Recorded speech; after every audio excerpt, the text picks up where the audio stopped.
What do we got?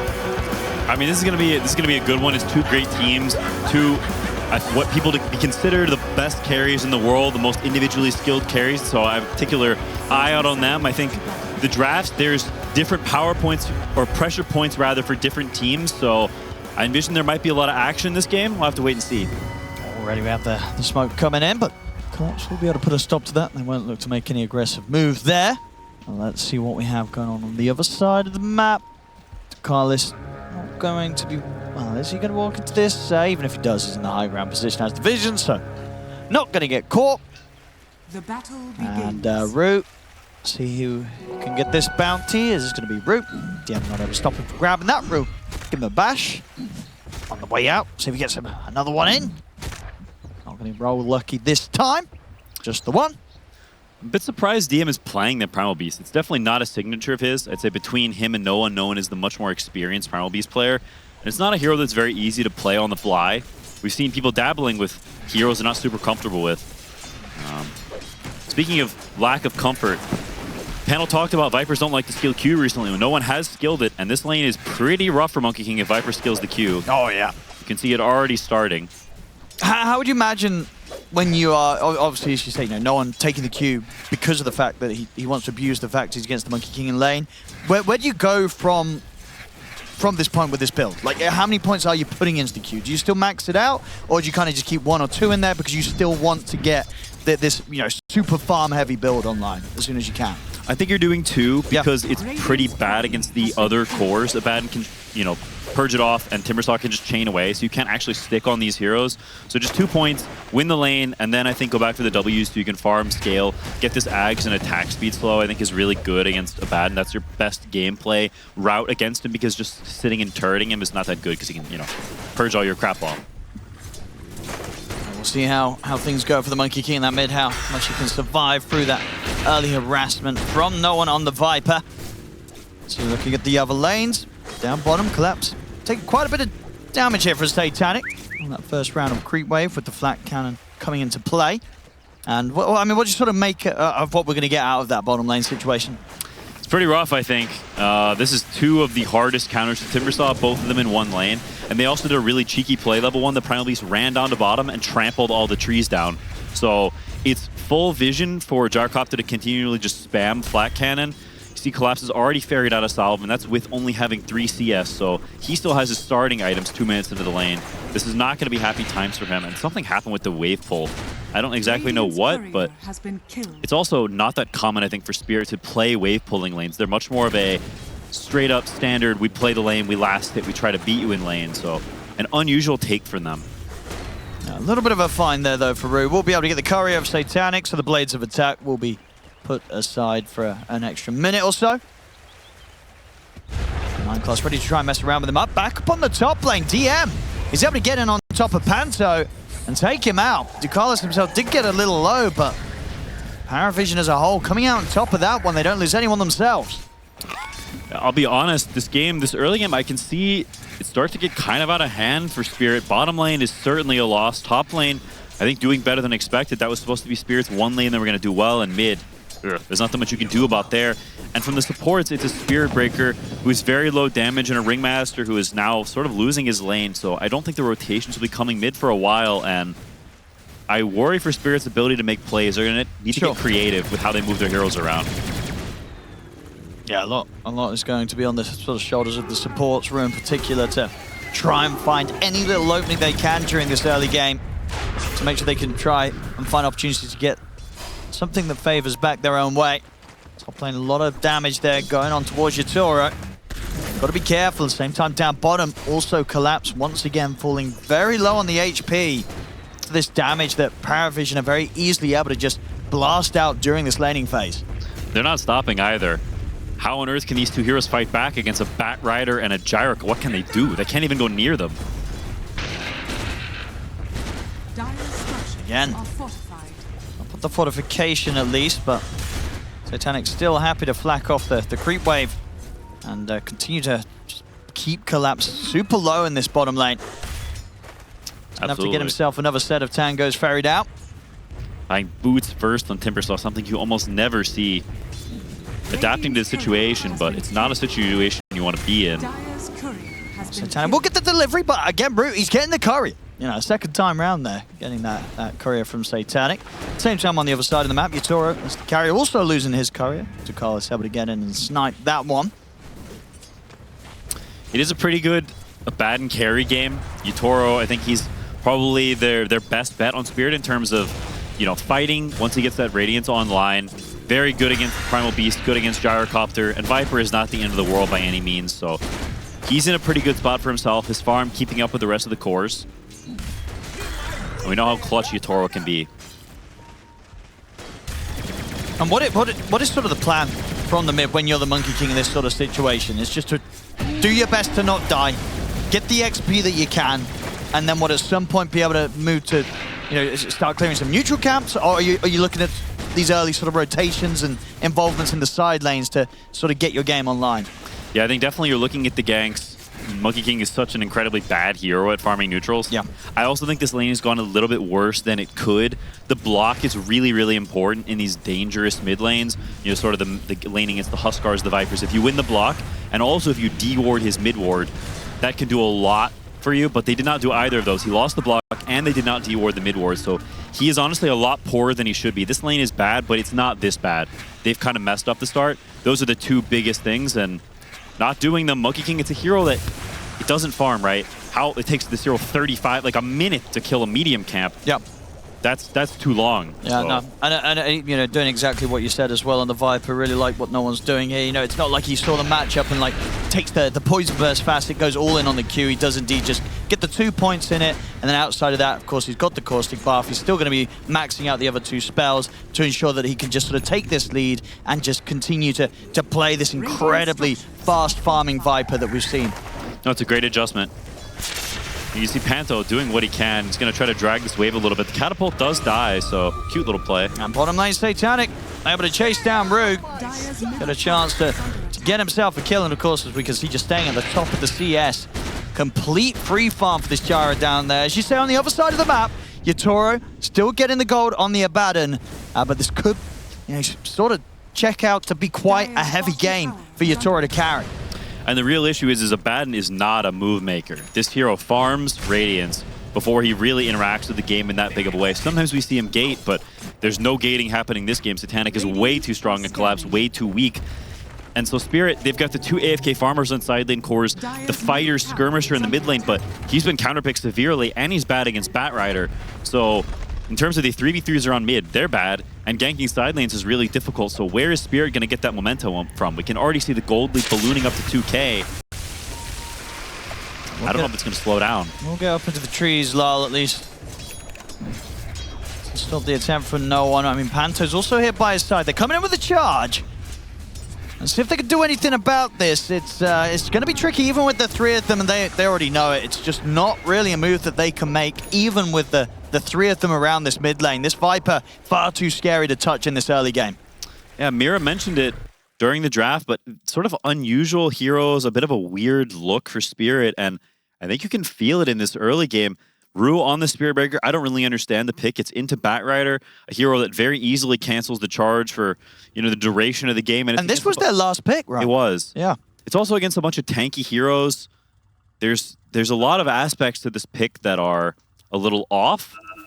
And Timbersaw is also not a classic of Sparrow. When you think of Collapse, you think of the jumpers, you think of the stuns. Sure. You think of these big plays, Primal Beast, Mars, these types of heroes, Magnus, obviously. Timber doesn't really fit into that. And when you've got someone who's always going to play the hard carries like Yatoro, you can end up with a lot of farming. Well, let's see what they can do. As we're definitely seeing that this early game could be quite a tough one for Spirit to sort of climb their way out of. PARIVISION having a fantastic start to this game. But the way they were able to set things up through the draft. Spirit, you know, maybe, you know, as we say, just trying something a bit different with the approach. Maybe they've got something in mind. They've got a plan that, you know, might not necessarily need them to have a solid start. You know, maybe the recovery is going to be their strong part. But, it's difficult to see right now when PARIVISION is maintaining as good of control as they are across the entire map here, 8 minutes in.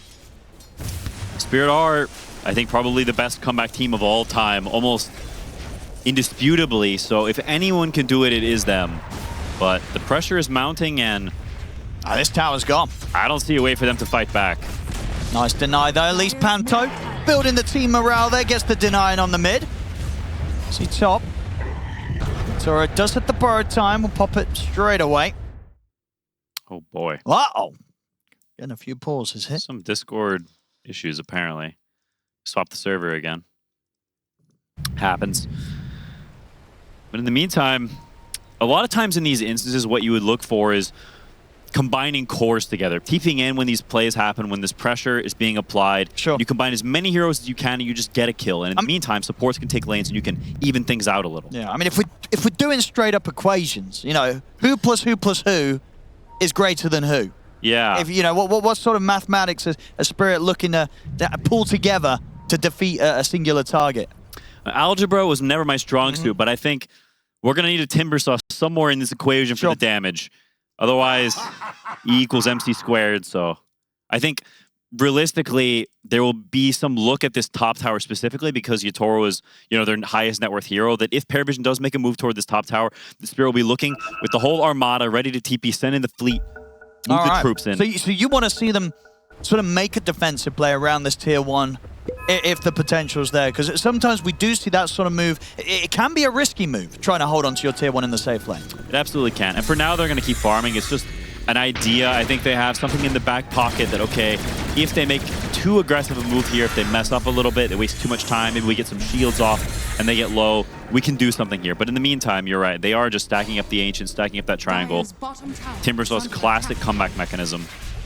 I'm going to see them go for a bit of a smoke play. Hard to sort of see what they're going to find. Maybe they were sort of banking on the idea that the PARIVISION might have had someone that was going to approach that tier 1, start to get a push going. But as it is, as we can see, PARIVISION in their own triangle, clearing up their stacks, clearing up their Ancients. So this sort of setup from Spirit, will it actually catch anyone? DM's pretty low, so probably won't be showing his face in the lane. So this sort of an attempt to hope for, I think, sort of the move that you mentioned. It's just not going to happen because PARIVISION not looking to put the pressure on that top lane right now. No, they're not. And the real loser from all this is going to be Laurel. He's the core hero that can't farm any creeps. You look at all 5 other cores. Is it 5? It is 5. I can count. All 5 other cores, they can all farm camps. They can push waves. They can do all these things freely. But Monkey King, he's stuck in the middle of the map against a Viper who he can't really interact with, but he can't gank anywhere, and he can't farm neutrals. He's also going for the phase boots, which is that fighting skirmishing, which makes his jungling even worse. Let's see if they get the chance to get DM. Bash coming in. DM. Wow. Ooh, they get the interrupt there. Nicely done. They'll be able to stop DM from getting away and find the chance to get the kill. The faster you get to this Radiance, the better. Viper is a hero that has some really weird timings in terms of strength, so if there is this lull period, he doesn't get any kills, there absolutely can come a point where he just dies. They were talking about it during the draft, but Timbersaw is pretty good against Viper in a lot of contexts. It's very easy to get on top of him. You have the pure damage that cuts through, ignores all of this nonsense magic resistance from the passive, and you have a way to get on top of him very easily. You don't care about the slows. In general, it's quite a good matchup for the Timbersaw. So as more time passes, if no one overextends a little bit, he can get shredded like he was a tree. Top lane. I see PARIVISION go and try and sort of bait out that reaction. Obviously, last time didn't go too great. DM getting caught in his own, but this time DM's got backup, and a lot of it as well, because we're getting that early movement from the gyro. Swinging over towards the top lane, Satanic, ready to get involved in a play. He'll show himself here, so Spirit probably not going to look to try and hold against the pressure at the forward. This push and this sort of team up a little bit too strong for Spirit to deal with right now, so PARIVISION, they're onto the tower. Put the fortification. Maybe if they get a 4th member over here, we do see Lyle starting to head over to join them. It looks like they're going to try and consider this. I don't know if they have the damage for this. Only level 5 on both supports. Spirit, do they want to try and get stuck into the action? Yatoro heading forward. Tower's going to fall though. And Spirit, whilst they sort of eyed up the chances to maybe do something, they do indeed feel that they can't make that play. Not when there's 4 here from PARIVISION, especially when there's not Satanic involved. So this gyro, very, very scary at this portion of the game. No, I think that's the right call. Your Timbersaw, he's farming too much right now. If he were to leave, you lose out on so much economy. He's the only one that's farming. So if he fully commits you're really putting a lot on the line. And if this fight goes badly, the whole game can be down the tube in that one moment. Him getting that pipe timing, it's an amazing pipe game. We see him buying it even before the Kaya. Most of the time we see the Kaya first at least to boost his farming, but Spirit's saying we need that pipe, we need to hit this timing where the Radiance, the pipe, we can combine our heroes and actually defend our spaces. Ducalis will be able to make a bit with the space that was made with sort of the focus that Spirit were bringing up towards the top. Continues to keep the pressure in on towards the bottom tower. Brood turn up, but Ducalis does have a Viper by his side, so Rue won't be able to do any funny business here. And we'll have to just watch yet another Tier 1 tower fall. So 13 minutes in, PARIVISION 4K lead and able to take down all the 3 Tier 1 towers. Little by little, building that small lead, Titanic top net worth like we're accustomed to seeing. But even though the towers are down, they can still stick out on the map. PARIVISION has just gotten their first Blink Dagger online though, on DM, so we'll have to see if they put that to use for more aggressive potential. They have the bots from no one, so we can join these fights.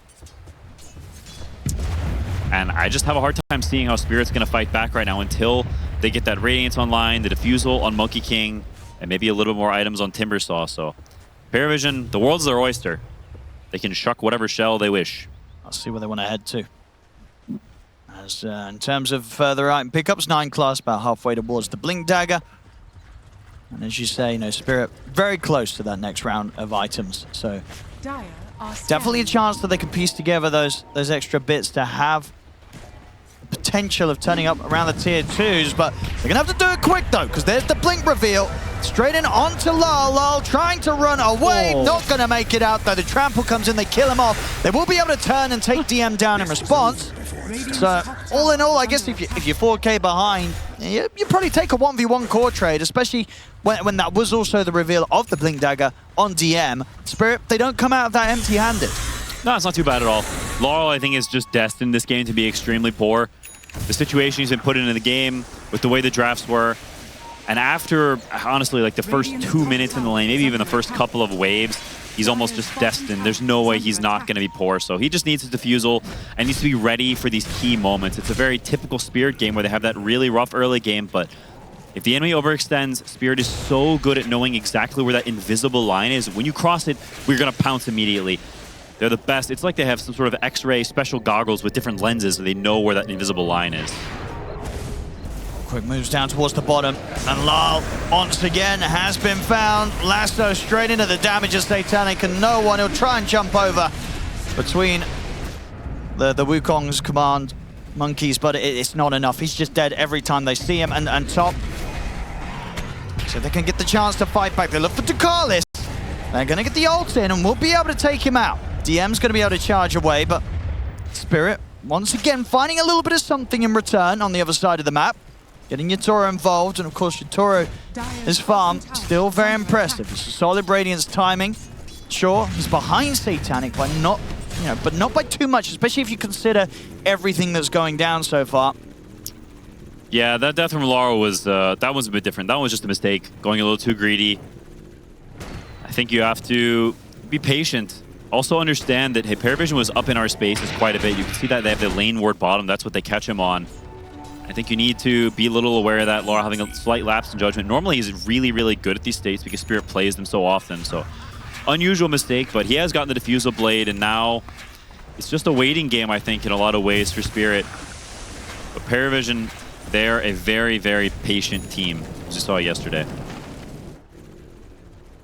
Absolutely. If they feel that there's not the necessity to try and go, over to Spirit's half of the map, try and go for risky plays, they'll definitely feel that they don't have to. Trusting very much in Satanic's ability to keep hitting the creeps, try and grow some sort of significant advantage with their gyro. I finished the pipe on Timbersaw, so if they're interested in some sort of skirmish, they have slightly better tools. Well, look towards 9 class. He has got Satanic by his side, though. A lot of damage coming out from Satanic. Not quite enough to kill Rue or Collapse, though. Backup comes in from DM, and that should change the situation. Comes in with the grab and sets up for them to clean up both of the big core kills. Oh, sorry, the core and the support. We'll let the pause come into play. He says Discord, bro. getting a little bit of lag. Well, apparently a lot of bit of lag, so hopefully we're able to sort that one out. Why Nas? Isn't that Lil Nas X? Who's Why Nas? I don't know. No idea. Why they keep calling it? Darkseer's not in this game. DS? They're a little confused. Yeah. I'm assuming that's Discord. Ah, that would make a lot more sense. He's picked up the Ags on Viper now. And man, this gyrocopter is so strong. I didn't expect him to just kill everyone They there. just killed the two of them. I don't think they expected it either. You could see Collapse kind of toying around with him. Maybe we keep poking this gyrocopter, but there was no poking happening. Satanic reels back and straight up smacks them in the face, Will Smith style. No, they did not stand a chance. I mean, because after that sort of initial go before DM turned up, they had like half HP left. So I think, as you said, they very much were like, well, we're not going to die here, but then they did. And the lead continues to grow for PARIVISION. We're back to the races. Well, seeing if they can find maybe somebody out on their own, but even if it was DM, not too easy. Maybe Satanic.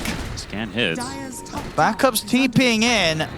Panto and Lardo, they want to go for this. The Boundless is going to miss. The Wukong's commands drop down, but Satanic does not care one bit. And now homing missiles head in the way of Lal. Not his finest moments in this early game. I mean, it feels like he's just been broken by the fact that he had to endure this nasty Viper lane. And he's been shaken up as he's making mistakes here, Quinn. He is. I think he was holding off pretty well. Didn't give any kills away. He was poor, but it was a reasonable level of net worth. But after these couple of deaths, to be honest, even if he hit the stun, it wouldn't have mattered. He would have died anyway, but they're bleeding a lot now. They really are. Straight over towards the mid. DM and no one. Swing over, take out another kill against Rue. PARIVISION. They certainly turned up with a solid plan today against Spirit. And as we said, and as the panel said, right, for Spirit's side, they had sort of a different idea, different way they wanted to play compared to what we've seen from them in some of the other games. So far, their plan, it's not working at all.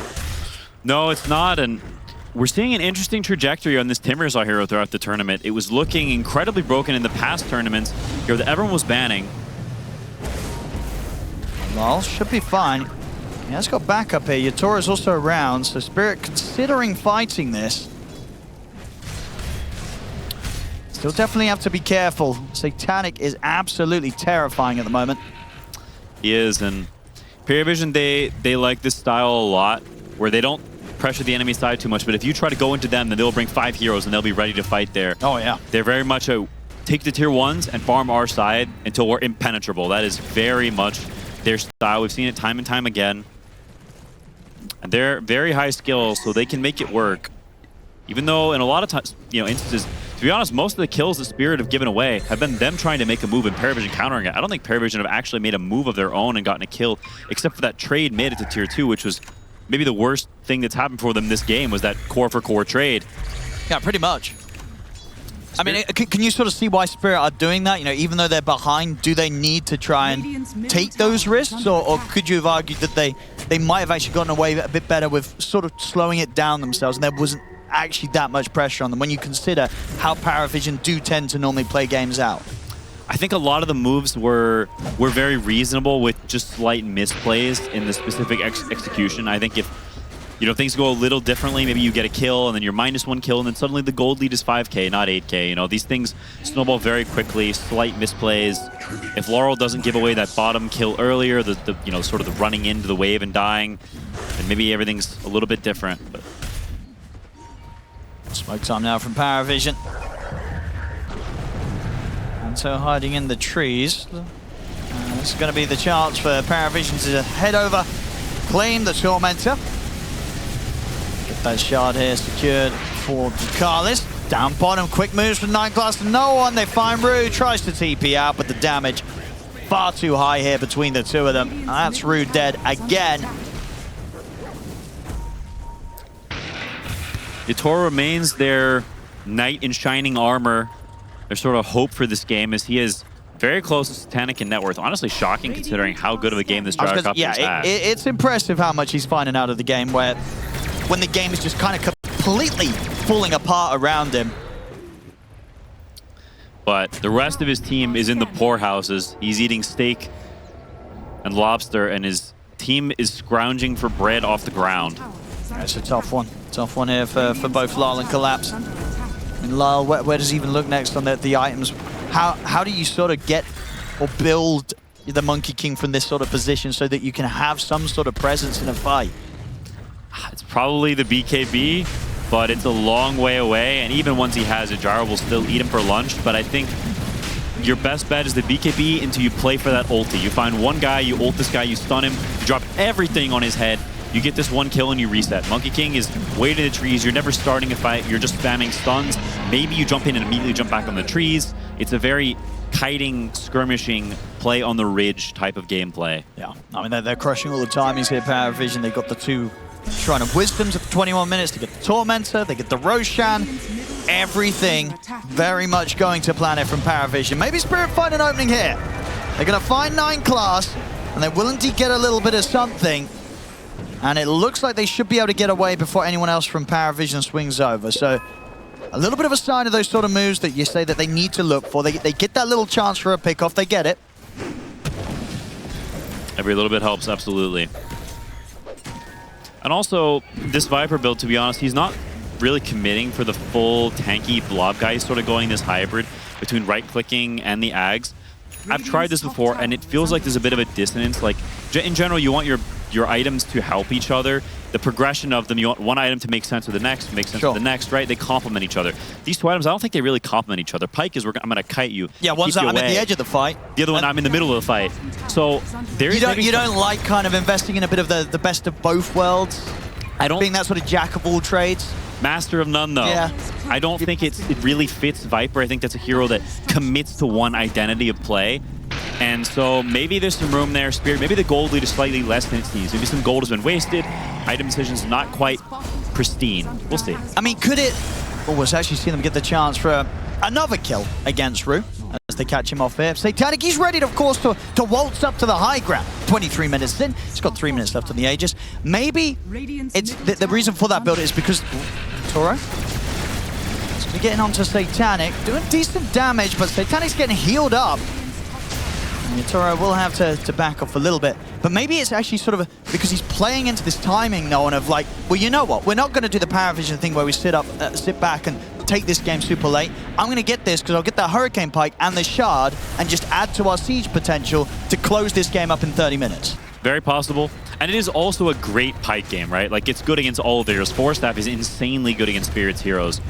Their only real hard stuns are Spirit Breaker, and even that, you can just Pike him really easily when he charges in. So it's a great Pike game. There's a lot of reasons why he buys it. It's just the synergy between the two is a little off, but I totally get why he buys it. No, for sure. I feel like it could be the build that if they win the game in the next 6 minutes or so, it's going to feel great. If it starts going south, then maybe there's going to be other things that he wish he would have gone for. Yeah, if you lose one fight, then suddenly it's like, I could have had a Shiva's instead, and I could have been this in the middle, super tanky boy that's mitigating all their damage, right? Shiva's insanely good against Abaddon, against Monkey King, like, you know, we'll see. Yeah, I think they want to close it up in PARIVISION. Up to the high ground.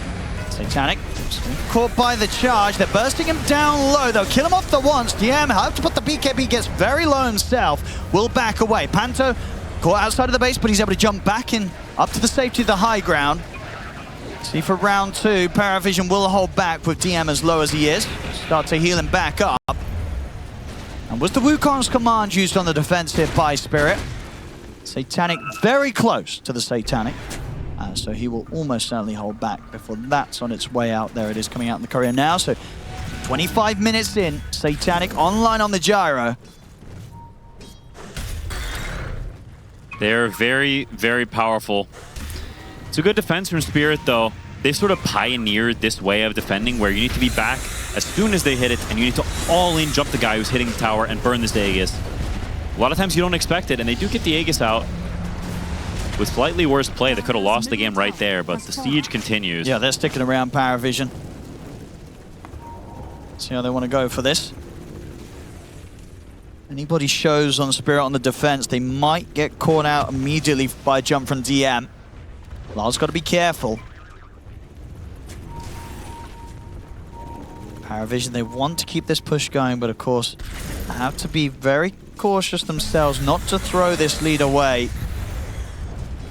A good move here could lead to the close-up of the game. 9 Class tries to go pretty deep. He'll get away with it, able to slide out. Panto gets the dust upon him, drops down the wheel. Okay. Will be very easily kited. Happens. And it's like, you can't blame him, right? You got to look for some opportunities. Maybe he catches someone, you get a kill. Any kill is huge. I could make some fancy outplays occur here with Eclipse now having the Lotus. Quick response could protect those from that of the jumper DM. Collapse, he's going to try frontlining it here against Satanic. He's going to get caught though still by the lasso as the Lotus comes to an end. He's dragged up to the cliff. He's gone. Collapse is dead. Yatoro will jump over towards DM, but the BKB's up. DM surviving through this, and Yatoro, the borrowed time's already been used. He's dead, out for a minute. Very much seeing the desperation from Spirit in this position. They try to sort of get something going. They are in an incredibly tough spot, and potentially a spot that they will not be able to recover from this game. They're just down too much gold. It's a good idea from Collapse, right? He pops the Lotus, walks on the hill, tries to bait the lasso, but 9 Class, too patient, sees the item, waits for it to end, like you're supposed to do, does not lasso himself, and it's just hard, right? In that fight, Satanic also had a DD, adding insult to injury. PARIVISION pushing this lead and this advantage very nicely. And we have definitely seen them some games take things a bit slower, but this game, very much aware of the lead that they had. And they are making sure that Spirit absolutely just feel this huge gold advantage that PARIVISION have been able to build up against the 28 minutes in. Taking out the full set of the bottom racks, taking out the mid tier 3. They can look to try and push out the sort of the side lanes. There's still a tier 2 to deal with out on the map on the top. But continuing to be in an incredibly comfortable spot. Throwing gold at your enemy's head throughout Dota history has been one of the most effective strategies, and PARIVISION, they're fully aware of that, amassing an enormous gold lead. The Daedalus now complete on Gyrocopter, and it may not be too long before they hurl it at Spirit's base one more time. Oh, yay! Let's see how safe they want to play it. Could be that minute or so that they look to wait for the next Roshan, but definitely feeling like that not even necessary. With how terrifying this Gyrocopter is, Satanic starting to knock at the doors again as Spirit. He's got backup smoked up behind him, ready to jump if he does get gone upon. Toro trying to see if he can get some sort of angle from the side, maybe find a chance to jump a support with the help of the team. Cute nullifier purchase from Laurel, saying, okay, he's going to be the full side lane guy on the side of the fight. No one. It's going to be able to bots over towards the creep wave. Rue and Yatoro have to start hiding in the trees. Looks like Rue will get up with a TP. But the creep wave has been brought over towards this top tier 2, so PARIVISION will be able to finish off this final outer tier 2 tower. Get another lane shoved all the way up to the base of Team Spirit. And with this gold, Satanic well on the way towards working into the MKB on top of the Daedalus. He has just not been slowed down one bit this game. Flawless stuff from him on the Gyrocopter. 305, 400 CS here coming up to the 30-minute mark. He's enormous. There's no other way about it. And the real issue in these situations where you're holed up in base, obviously, first of all, they're farming way more than you. But the second issue is this Roche is going to keep respawning, and these outside of base fights are insanely difficult for Spirit to take. They need the perfect window, the perfect opening. And it's so easy for Gyro. He just is going to stand there and shoot everything on his screen, and things are going to die very, very quickly, especially once his MKB is finished. But Roche is actually up. If Spirit checks it, it's possible they can kill it, insta-kill it. Well, and PARIVISION know that. They were sort of hanging around for the Tormentor opportunity, but they realized, hang on, Spirit could be looking to try and sneak a Roshan. We don't want to let them get away with that, not whilst they have this sort of lead against Spirit. Collapse Gonna head over. We'll get the Lotus off to stop them from being able to go for a straight up jump onto him at the beginning of the fight. Lal, he'll get the chance for the Boundless, and the Wukong's down on towards the Gyro. They burst him low, but they can't quite kill him. Satanic able to put the BKB and the Satanic. He'll survive. And now the fight for Spirit is falling apart. They'll try and look to see if they can cut through Noah, and they will actually manage to kill the Viper. But Collapse, can he get away from this? The supports will buy back on Spirit. I mean, it's not terrible here for Spirit. They get 9 class as well.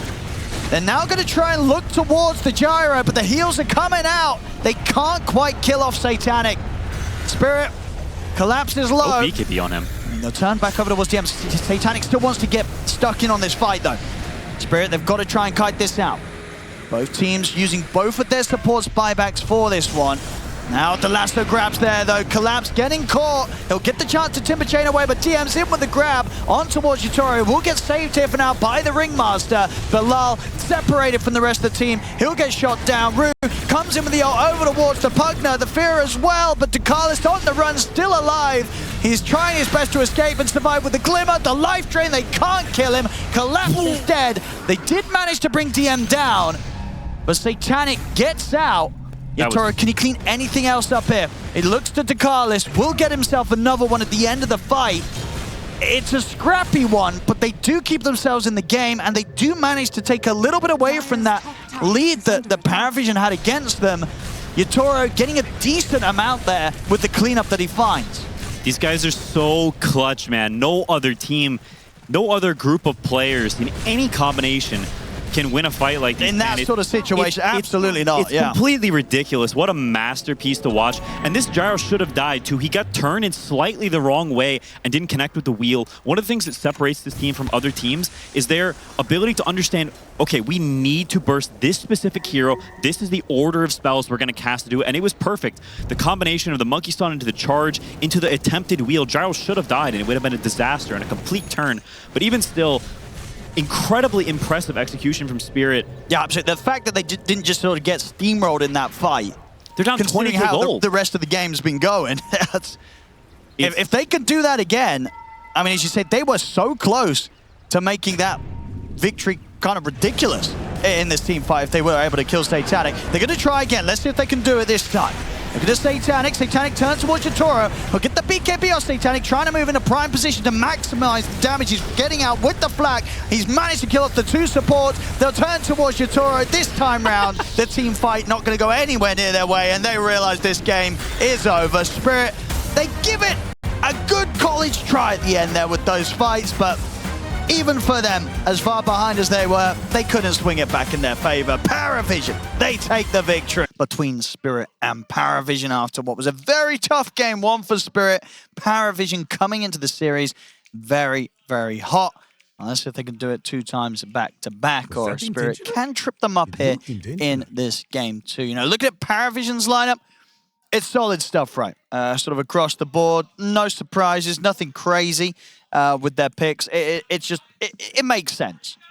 Yeah, I think sometimes you see drafts where people make sort of mistakes. They pick stuff that doesn't make a lot of sense. I think both of these teams have picked a lot of stuff that makes sense. You can see clear reasons why they picked everything. I think Spirit has gone maybe slightly too far in the stuns department. Generally, as the draft is progressing, you want to pick things that do different things back to back, because if you pick too many things that do similar stuff consecutively, then the later picks can be very difficult because you need a lot of things from them.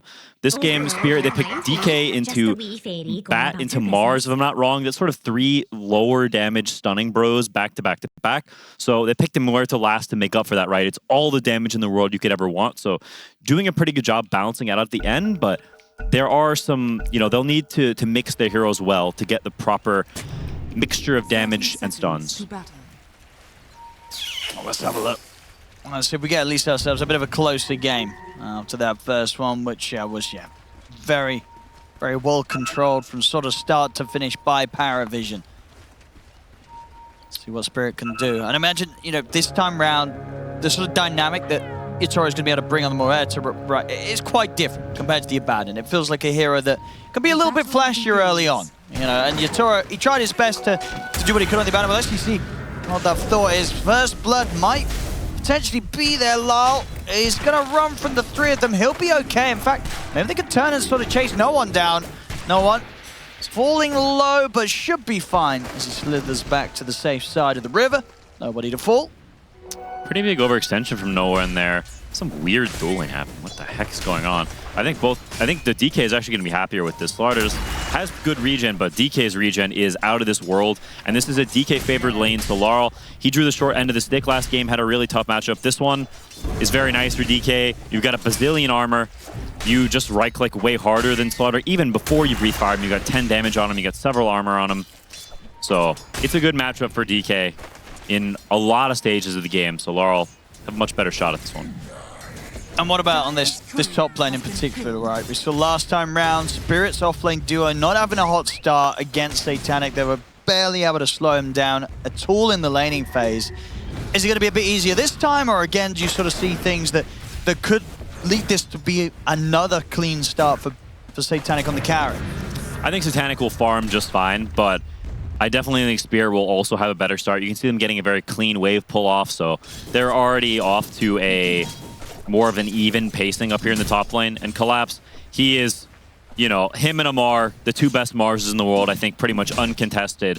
So he's very, very comfortable in this hero, and more so, I think, than he is on the Timbersaw. He's obviously great at Timbersaw too, but his Mars is on another level, and so I think they'll feel much better with the setup up top. Tower is under attack. Yeah, doing a very good job so far of making sure that they can play the wave in a way that does ensure that Collapse gets this solid sort of start. Laurel, this mid lane, he's playing it super well. Like, this lane is really good for Slaughter, but it's not, or for Dragonite, but it's not this good. 12-5 to 7-0, that is a problem for Slaughter because this lane gets worse as time passes, not easier. The early waves are the ones where Slaughter is supposed to do a little bit better than this. So if Laurel keeps the mana up, keeps that breathe fire spam coming, and those hits, this can be something that gets out of hand and becomes a real problem for PARIVISION. Warlock really, really bad at these early rune fights. He's very much sit in lane, spam pulls, get to level 6 fast. That's what the hero wants, so. And what's the pressure going to be like on this bottom lane? Like, do these two sort of have sufficient spam to cause issues for them, where to in that early laning stage where they can be a bit more vulnerable? This one feels to me a lot like a skill lane. I could see it go both ways. I'm not sure entirely on the theory of it, but I think both lanes probably will farm. Yator was really good at getting his, even in lanes with a lot of spam. I think that's one of his great strengths as a player. He has many, but you don't really see him get super shut down very often. He almost always has pretty good farm. And Muerta generally is pretty decent against Pangolier. You can shoot him back if they ever commit on you, and Hoodwink also a very strong laner in her own right, so I could see this one being slightly drawish, but maybe even Spirit favored, as the safe lane is just a stronger lane in general because you have the small camp pull. Yeah, so far so good from Yatura on the first few waves. Radiant structures And overall, like, how much potential does this Muerta have this game? Is this a hero that, against what PARIVISION have, you sort of see it, if it does get to the later stages, being this sort of unkillable beast that's going to be tearing through them? Absolutely. They have so many stuns, and that's what Muerta needs, right? They talked about it on the panel a little bit. This hero hates being kited.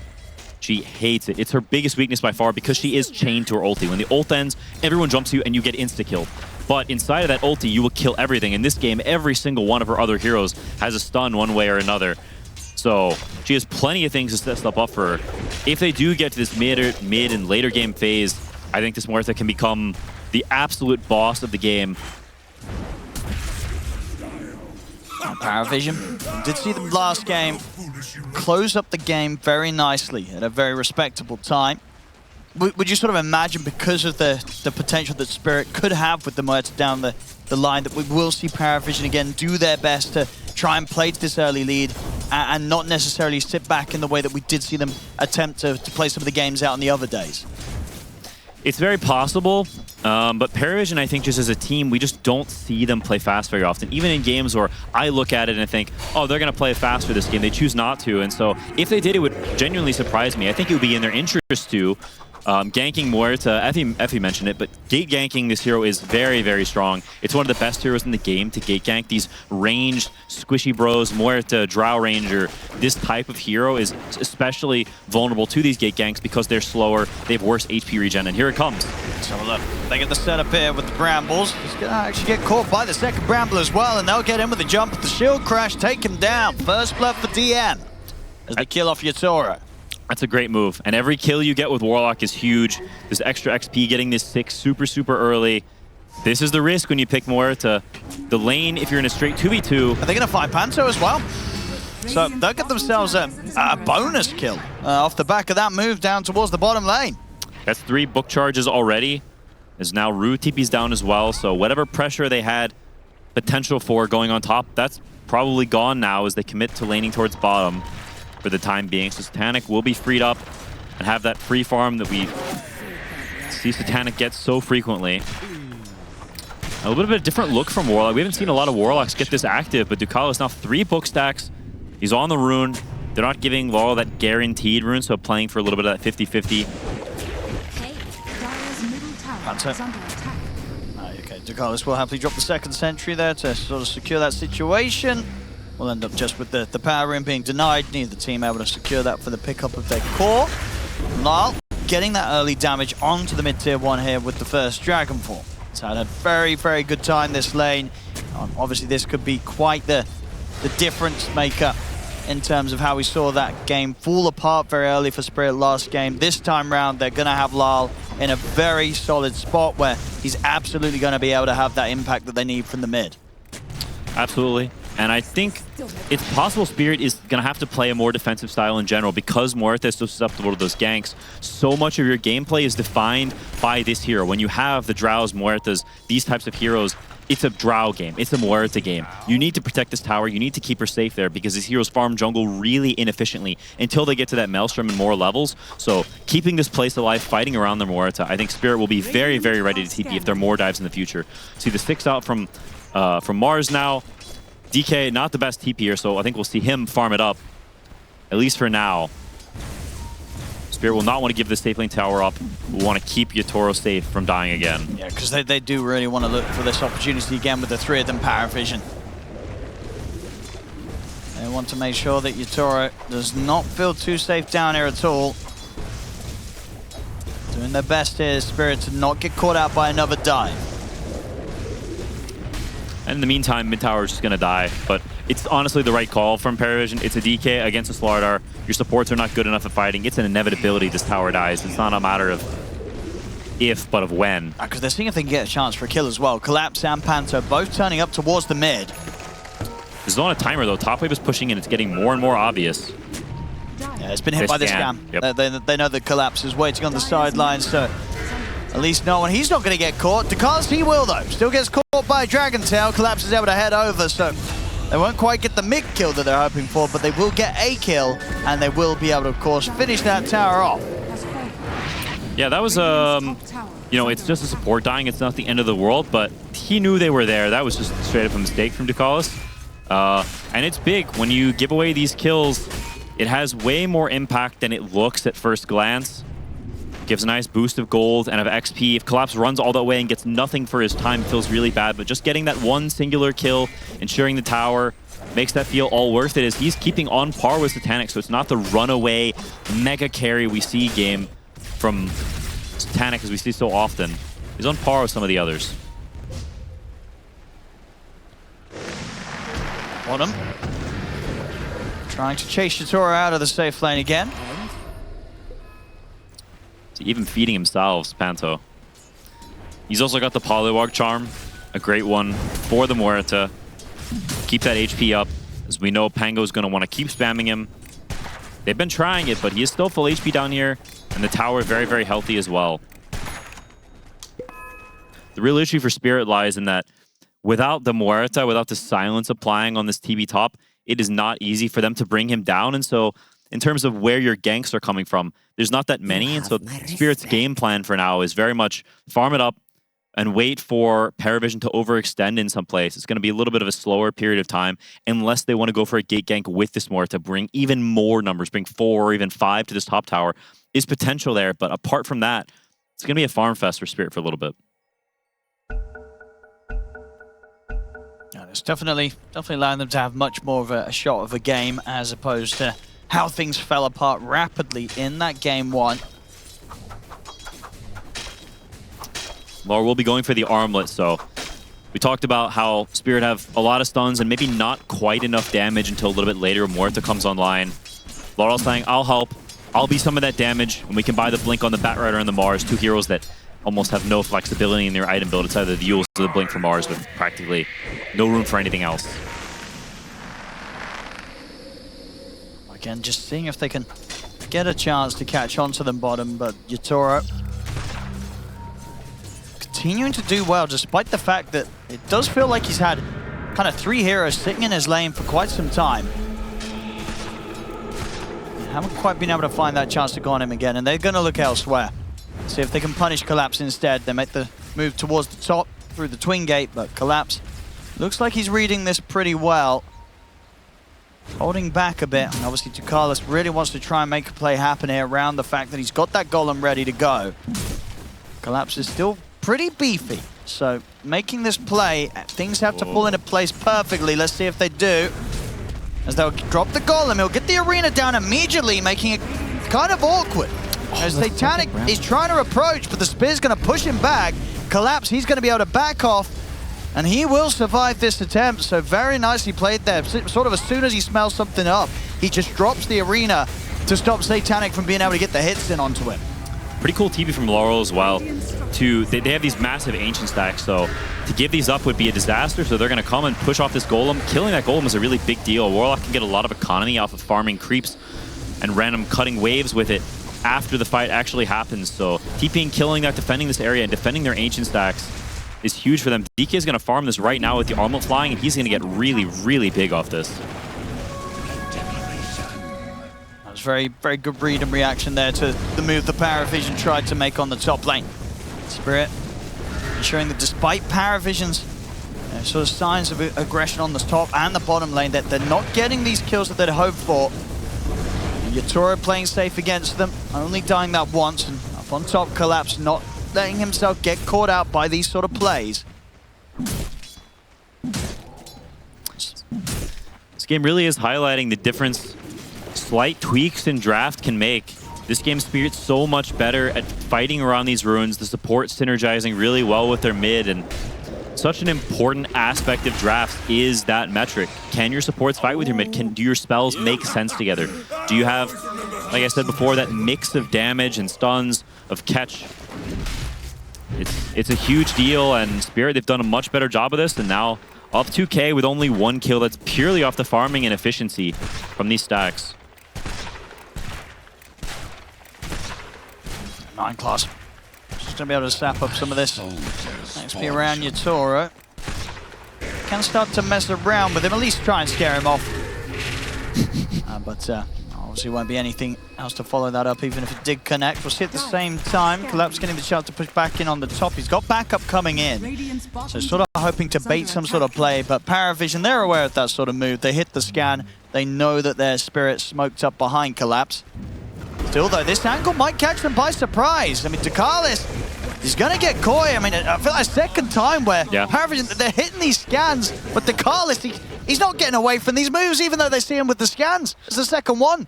Maybe he can't. Maybe his game is bugged and he can't see the scans. See the scans. I don't know. Because yeah, it is very weird. He just kind of runs up toward the hill, like, where do you think they are? But you know, like before, it's just a support kill. It's nothing in the world. But Spirit's gold lead is creeping up. Ooh, a lot of TPs. DM, see what he can do about this. Look for the opening on towards Lal. No one comes in with the follow-up. They get the crush control on towards Lal. They'll bring him down. See if they can find anything more. Panto on the run. They'll drop the Golem for him.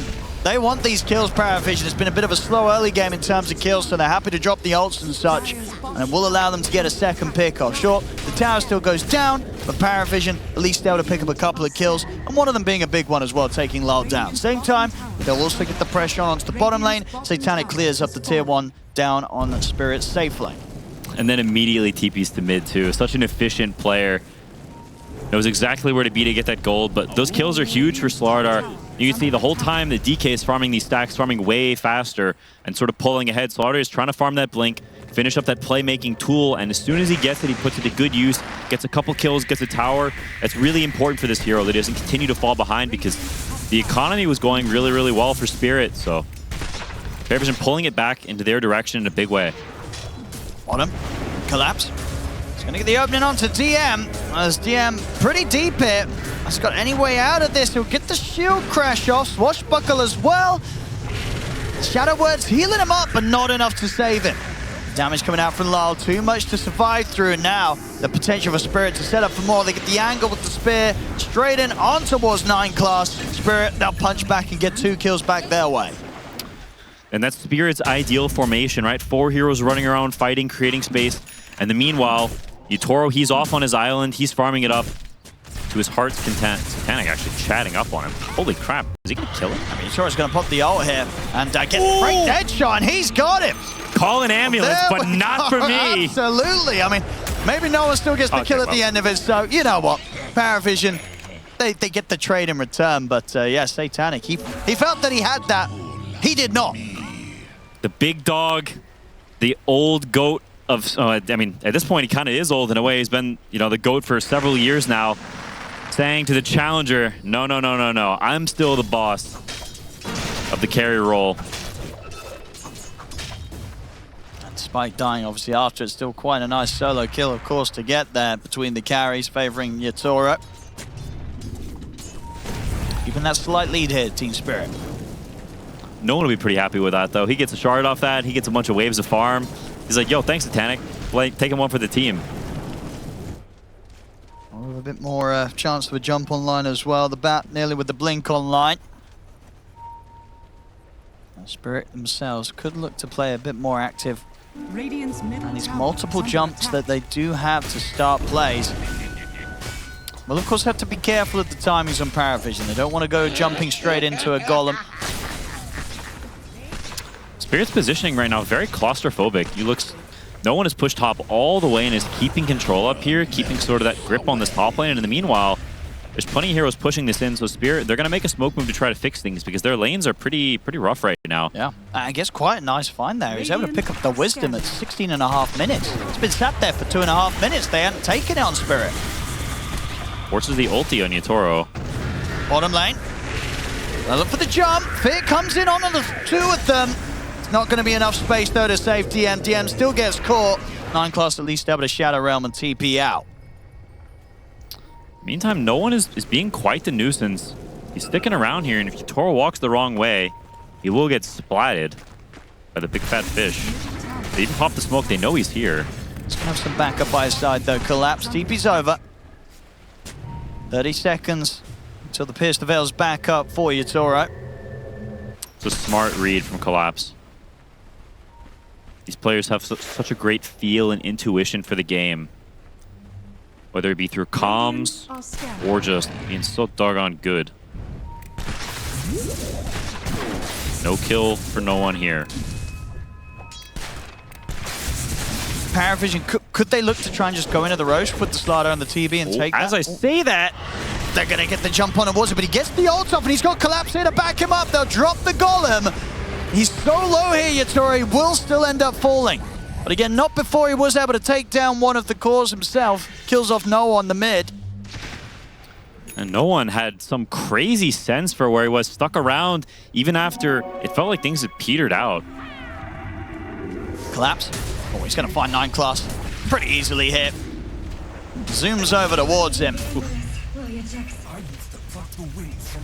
There's a lot of back and forth kill trades, but you can't help but feel these favor Spirit. Just looks easier for them to play their heroes. And Aiden mentioned it, it's triple physical damage cores against a Muerta, and kiting against all these stuns is going to be really difficult. He's even have the Mars Arena to block the TB hits for a period of time. Yutoro, if he does get to these items, not only will heroes melt, but Roche, towers, and whatever he chooses to aim those guns at.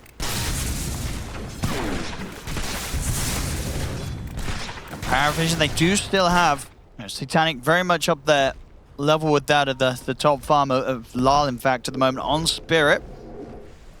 Radiant's middle tower is under attack. They might feel that these sort of pick-off attempts that they've been going for, the trades obviously not favoring them each time. Spirit just sort of being able to one-up them on each of the moves Dire's bottom tower and keeping a bit more pressure on themselves. They'll take another tier 1. They get the jump as well. Lasso's there, straight in onto Dakalis. They get an easy catch, Spirit. Really nice ward on the hill there. Less deserving of death. Spirit very much playing in that 4-man ball. Not wanting to get too split up, to feed any more kills to Slardar and Dark Willow catch. And you can't blame them, but they are just sort of keeping things even, right? You can see even despite these kills, there's not some big ballooning lead for Spirit by any means. PARIVISION absolutely still keeping up the farm, especially Satanic. We'll see if PARIVISION are prepared for this smoke play coming in towards them. Radiant's middle They'll tower still end up is getting under caught attack. here. DM. They're going to find him. Straight away, they're in with the catch. I'm seeing if they can get something more out of this. They're going to see 9 class out in the river as well. So Spirit, they'll get a couple of them once again. And now with 2 dead, you have to imagine the Tormentor's free for the taking. Yeah, they're going to start heading straight up there. Allow Collapse to clean out the mid lane. Unlike the PARIVISION, are going to be able to do much about Spirit getting these objective timings. Yeah, PARIVISION, they have like sort of a window right now where they're actually not that weak if they're able to find a fight together. The Willow plus Warlock supports are definitely stronger in the team fights than the Hoodwink and Batrider. It's very much about that pick-off, but Spirit, they know that. They're playing this pick-off rat style, pushing the waves in, just bursting one hero and disappearing into the night. So they're playing a very specific style they know their heroes are suited to, not trying to put a round peg in a square hole. It's great awareness from them. Is under attack. Maybe once the BKB is there for no one, they can try on PARIVISION to make something happen themselves, but it's not going to be easy. Indeed, with the way that Spirit have sort of managed to hold this formation whilst making these plays around the map. The easiest for PARIVISION to bite through it unless they do get some sort of fantastic team fight set up from their 2 supports. Dispels and kiting are so good this game. You can see DK going for the BKB and the Mantle on Muerta, and now the Yules on Collapse. So all these tools to reset the Corrosive, reset the Willow spells, deal with this Warlock bond. So many things you can purge off. The Reflection, Pango armor, all kinds of things. So as more time passes, as Spirit gets more ways to itemize against Slardar, Slardar, very classically a hero that is countered by dispels, is countered by items, right? He's about this one single guy that I slam, I put my minus armor on, and my team kills this guy. But whenever you need to keep reapplying this armor, it makes it take a long time to actually start having real impact in these fights. Absolutely. And it feels like, especially when they start to fall behind like this, we see in the mid, Dakalis, he's getting caught again. Continuing to get some of these freebies here, Spirit. It's not doing any favors for PARIVISION, trying to sort of slow down this bleeding and this gold lead that the Spirit's just managing to build up with every passing moment. Has completed the BKB now on Slardar, Blink on Pangolier. So PARIVISION, they have some items on their 4 non-carry heroes. Satanic, it feels like he's still in that farm mode. Does have Manta Dragonlights, is not weak by any means, but he doesn't want to sacrifice his farming speed, presumably. But as I say that, they all TP across the map. Maybe for a smoke or a Roche attempt. Maybe they feel that clock ticking. Because I mean, yeah, they can of course take the Roche pretty quickly if they want to, but looks like the call is to maybe. I mean, yeah, is it going to be to fire the pick off first or just straight into the pit? Satanic, he's going to start working on the Roshan. Will Spirit sniff this out? I mean, they did hit the scam PARIVISION, so they're going to be aware that somebody's waiting up here. And of course, it is Lal. They've got the jump onto Lal, but immediate BKB is popped. They'll put the Dragon Form as well. The backup's coming in for Spirit. And Spirit can consider trying to fight this if they want. Meta used, so PARIVISION wants this Roche. Will Spirit just sack it, or are they going to smoke? They are smoking, but... Yeah, I think that they want to try and do something here. It could be risky. You know, there's definitely potential for PARIVISION to come out on top of this fight if they play their cards right. Panto scouting things out. PARIVISION finishing the Roshan pretty quickly out to the side. Collapse is going to get caught in the jump. They'll buy some time with the self-fuels, but the angles to FTM to get the rolling thunder off. They'll get the space and time to finish the Roshan PARIVISION. Aegis on Satanic. Try and turn over towards Yatora. Dead shot off the mark. PARIVISION, if they can sort of back off after this, especially getting a kill onto Real on the side, they'll be quite happy. They got the Roshan, the Aegis. Whoa. DM's going to get caught though. Collapse in with the Spear Arena. They'll make sure they can bring down the Pango. While Yatora also cleans up the second support there. Both 9 class and Zakalis also going down throughout that. I mean, obviously, they get the kills at the end, Spirit, but PARIVISION, they did manage to get what they came for. They get the Roshan, they get the Aegis on Satanic, and Satanic is able to get out of there. You just have to wonder if that's worth it, right? It's an Aegis on a Terrorblade. Not a great Aegis hero unless you're hitting the high ground. Especially dispersed Aegis. Oftentimes we see people give the Aegis to not the carry hero, but giving it to the mid or the offlane, whatever hero needs it the most. You can actually see DM makes a pretty critical mistake here. They get this jump on Collapse, but he messes up the roll slightly and then chooses, he thinks he's dead and he hops away over there, but Collapse ends up living because of it. So cost him his own life and also the Dark Will. This fight turns. If the Mars dies there, it could end up being really bad for Spirit. Yeah, absolutely. And the fact, as you say, that Collapse is then alive to make this play. Yeah. Come back in and catch out DM. Pangolier, a hero that requires a lot of games, a lot of expertise. DM, we see him oftentimes on heroes like the Bristleback. These sort of tanky heroes that are buying these pipes and blade mails and standing in front, blobbing. We think of PARIVISION's successful run. Carlos is going to get caught at the start of the action again. Well, we'll have the BKB come out and upon himself, so we'll feel forced to press that and just opts for the safe TP back throughout the remainder of it. So they'll get the kill, they get out. An ode to Nightfall has probably pressed it a little bit too quickly, but it's not the end of the world. He gets the kill, he resets. BKB already pretty low in duration. It's going to hit that 6 seconds before too long no matter what, so not the end of the world. And Spirit continuing to scale. It does just feel difficult for PARIVISION to get these fights. We saw they got a great jump, one of the best jumps they could get onto Collapse, and it still wasn't enough. Satanic wants to try and go for the tower here. Spear's not going to get the connection on towards Satanic, but will at least put a stop to the push. The bushwhack, that does land though. Sharpshooter comes in with a burst of the dead shot. They've taken him out once. Collapse, ready to try and line up for round 2. They'll drop the arena down onto the both of them. The Golem's going to be there in response. The Lasso's there. They've got the lockdown. They've killed Satanic off a second time.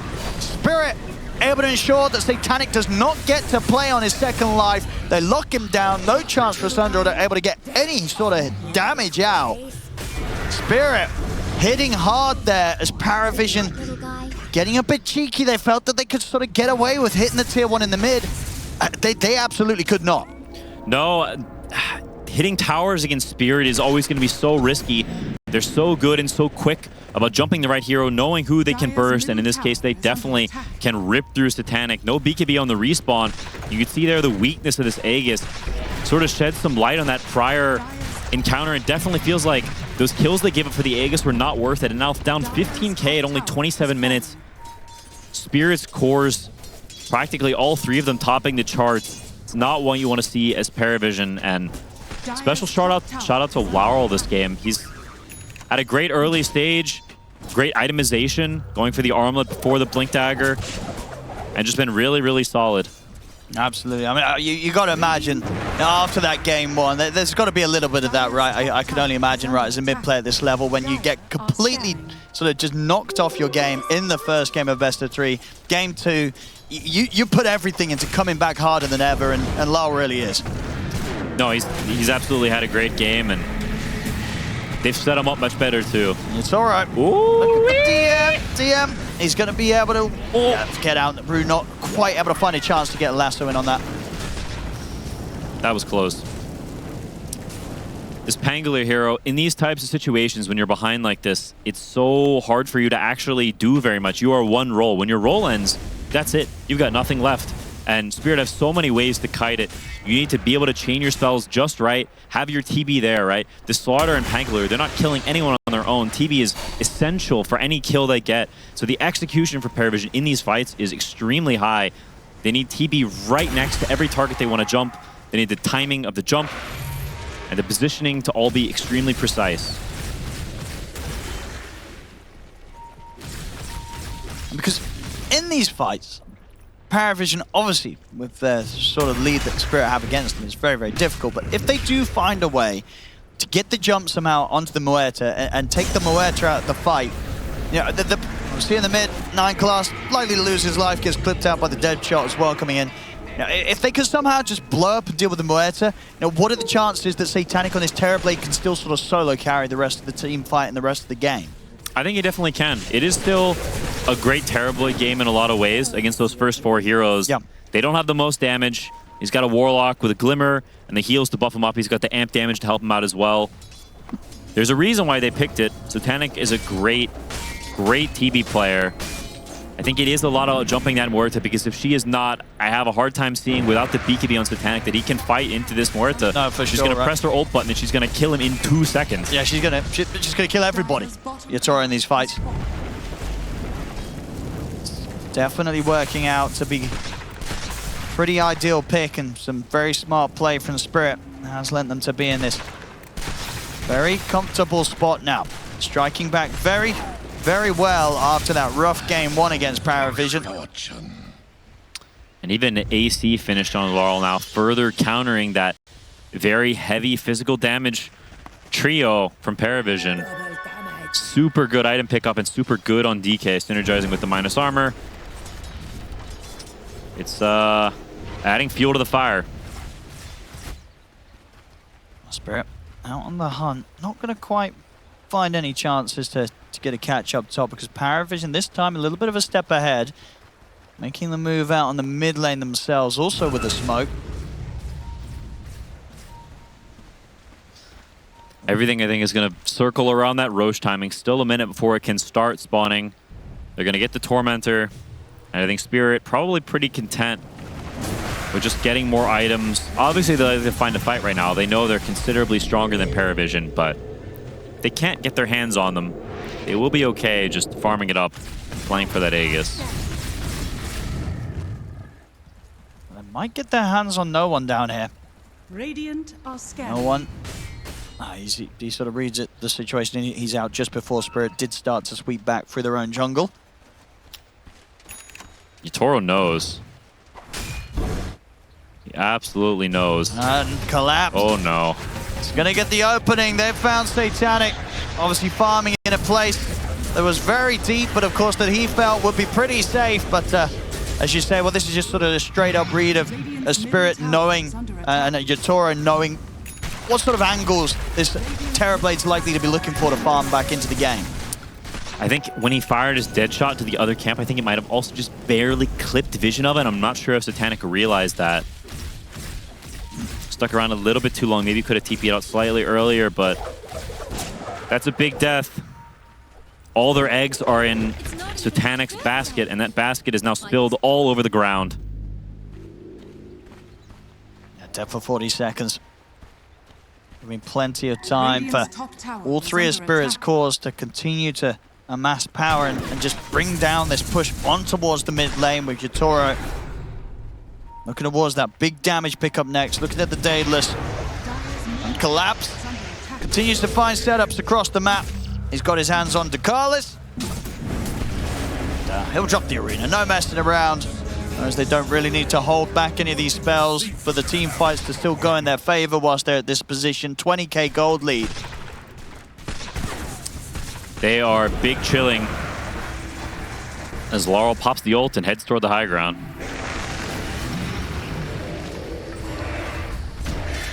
Just a little poke.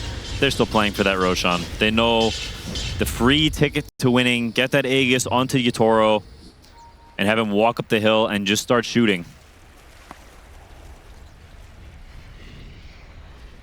PARIVISION, do you just sort of keep trying to smoke out and look for these risky moves, or at this stage are you just sort of focusing all in on just trying to hold the defense from within your base?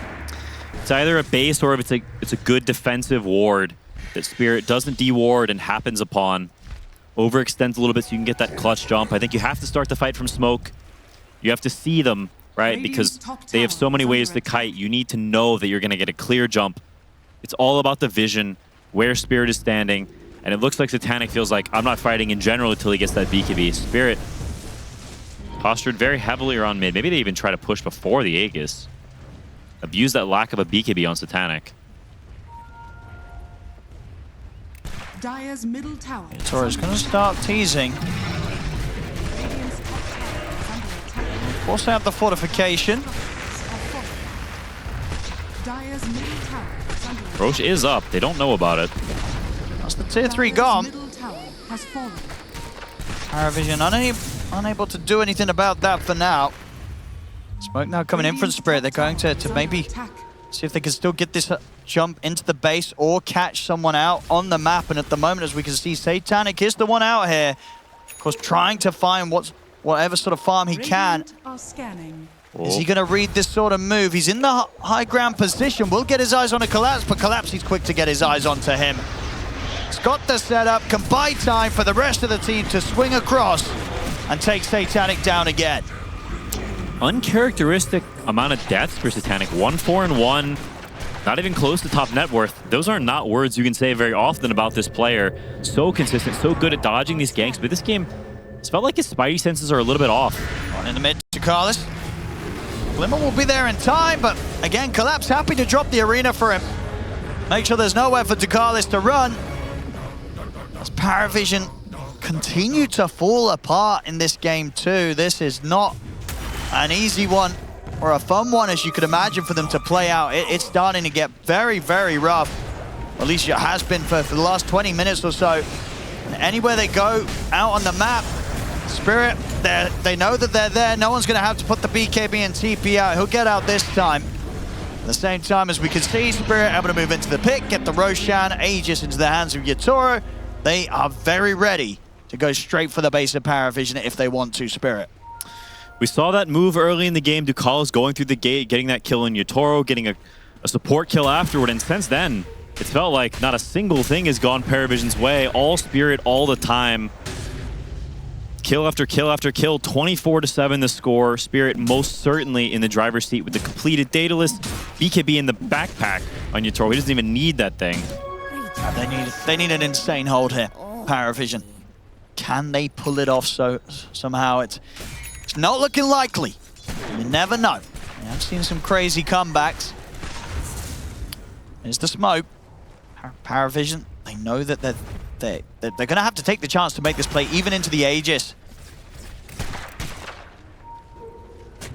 See if they can find something incredible.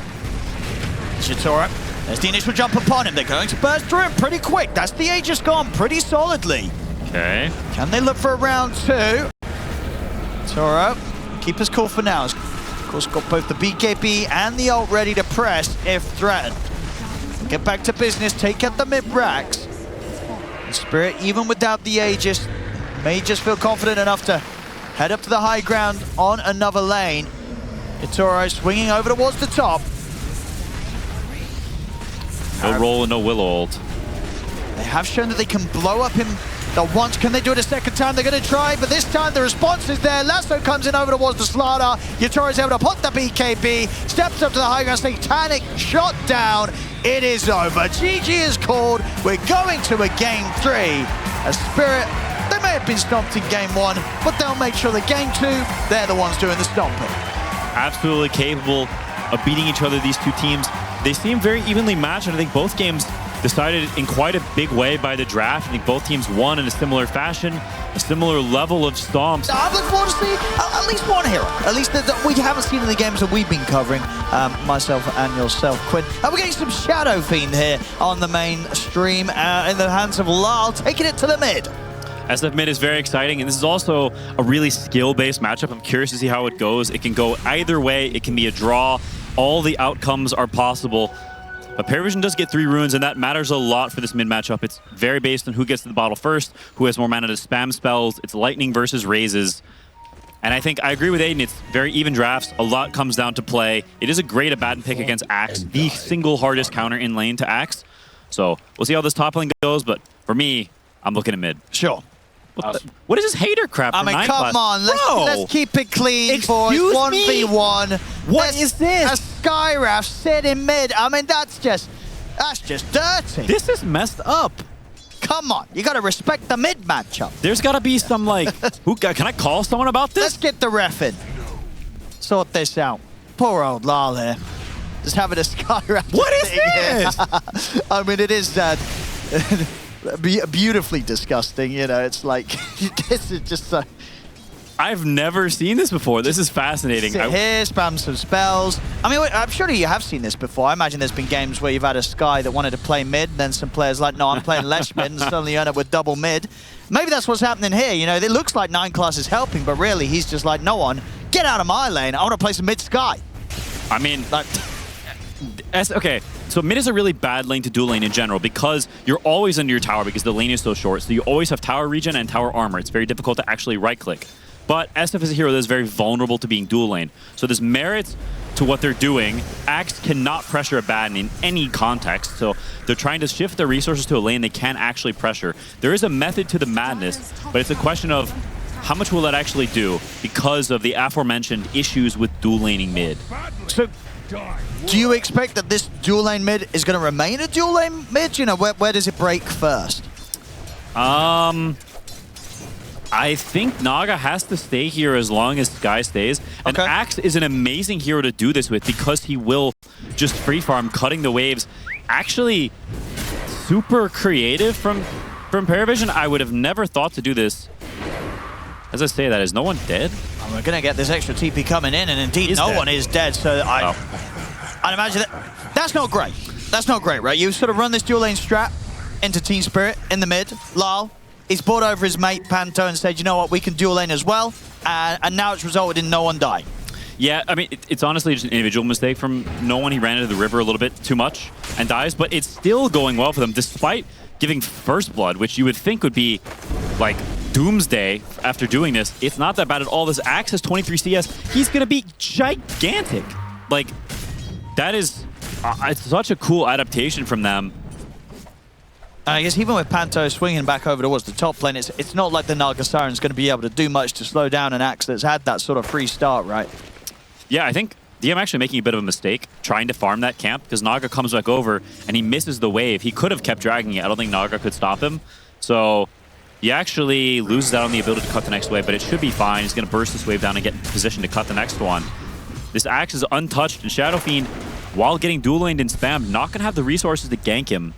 So needs stuff in PARIVISION, not something I've seen in a long, long time, but Skywrath Mage is also the best 4 in the entire game to do it with because Concussive Shot, you can spam from such long range. It's really good mana to damage. Yeah. And There's no counterplay, Yes, right? Apart from just exactly. trying to stay out of vision, and that's not going to happen. Yeah, it's literally the single best 4 in the game to dual lane mid with. So if you want to try this in your pubs, it's probably not that bad if you do it against the right heroes. Do you have to make sure that your mid agrees with you doing this, or do you recommend just joining your mid's lane and pressing spells? I think it depends more on your offlaner than your mid. Oh, I see. Yeah, that's true. The fact that they've got this Axe, and it's also True. Naga Siren. If this is Jakiro, they could not do this. I mean, the game would end. It seems high risk in pubs because I think the Yeah. most likely situation is you're gonna annoy your offlaner and you're gonna annoy your mid laner as well. So, Yeah, you're going to piss everyone yeah. off. So only do this in controlled situations, boys and girls. These guys are experts. Yeah. But no, it's a wild start, but one that I think favors PARIVISION quite a bit. DK has a great lane matchup against Primal. If he ever presses Trample, you just stun him. Whoop, that's it. Bob's your uncle. So Satanic will have that unadulterated free farm. And while Yatora will be chilling top, Axe is more than chilling. And let's talk sort of more about why they did decide to go with the SF. You know, obviously all the other heroes, we've seen them many times before, coming in again, no surprises. SF we've seen here and there, but obviously it's not one of the hot ones right now in this patch and in this play style. Why do you think Spirit did want to get it in their draft? We might see them actually get the chance to get a bit of action up top. This is really good. They get the setup, and, you know, as you were pointing out earlier, DM was having a very free start, so a very nice kill there from Spirit to shut down the sort of this free beginning to the game that the Axe was getting. But yeah, what do you think sort of made the Spirit go the way of the SF this draft? It's a classic combo with Naga Siren, and when you look at Primal Beast Hoodwink, and also the supports and the heroes that PARIVISION had at that point, turrets are really good, and something that pushes waves and disrupts the natural jump in fights is really good. Skyreth, Bane, DK, those heroes are all about, I want a clean, clear jump, I want to burst a hero. That's how the fight works. Naga Siren disrupts that because she gives you vision from the illusions, she pushes the waves of the illusions, and if you do get a jump, she can reset with Song. So on a conceptual level, Naga in particular is really good against these heroes, and SF is a great hero to complement Naga Siren because Naga is very low damage, and SF fixes those problems. So I think in some ways it was more about we want to pick Naga Siren, and SF enables that. It was about the support, not the core. Carlos. Oh boy. He's gonna get the sleep set up right into the hands of no one. Lol not standing a chance there to the damage that no one's able to kick out as a Leshrac. It's a big kill and a really cute use of the sleepwalk. So I think I'll maybe try and go for something more in return. Collapse just comes charging in over towards no one, and Yatora also wanting to join the action here in the mid lane as he turns up on the Abaddon over to the side. Rue gets the bushwhack set up onto Ducalis. We're able to hold back Collapse, but then Nightmare will quickly be taken off Collapse so he can continue to run down the Bane. Ducalis not going to have any further option to play his way out of this. The bushwhack back up as he'll make them work for it with an extra brain sap and the one charge. And actually, tell you what, he lives long enough to get out. Wow. Yeah, he didn't have enough mana for trample. Just got it a second ago, so we'll live with Laurel top. He's going to have some TP backup coming in. He might just be okay. Okay, never mind. No one's here as well. This is kind of scary for Spirit. At the least, they can just sort of lose Panto and hope that that gives the space for Lal to escape. And it will. Panto having to sacrifice himself there to allow Lal to live. Back down bottom. Have a bit of a setup from Ducalis here with a sleepwalk, looking to try and take Collapse down. Not enough burst, but enough to at least keep him low and ensure that, you know, Satanic facing hardly any sort of threat down here. Even if they brought a +1 in, this DK is going to be feeling very safe down on this bottom lane. This is one of the weirdest games I've seen in a long time. Mid tower is dead to the carry at 7 minutes. What the heck is happening?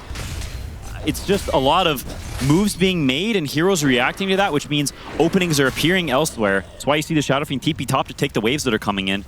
Yatoro stays mid long enough to take the tower, which is really big. It's going to give some much-needed breathing room to Laro, who's had a really rough start after getting concussive shots spammed on him 700 times. Might get the chance for the setup here to pick up another kill. Oh, that's a bad raise to miss. Xenon coming in with the charge from Collapse, so they'll still be able to get the opportunity to take down Ducalis. Lal not getting the last hit on it though, as he would have very much liked to. Be able to turn and start to clear up some of these stacks, Lal. These are huge kills, and it's an incredibly high skill early game. So many heroes being willing to join these fights. If you just let people get pressured, you don't take these kills when you're having a rough start, then you will fall behind on levels. But by combining everyone like this, you find ways to get everyone involved and get that XP on heroes. Some glorious stacks here for DM. Yeah, he is enormous, and going for that 1 point in Battle Hunger because it is so bad against the Abaddon. You can't really play around that spell the same way you normally would, but I'm curious to see how much impact this actually have. He's the most farmed hero on PARIVISION, but...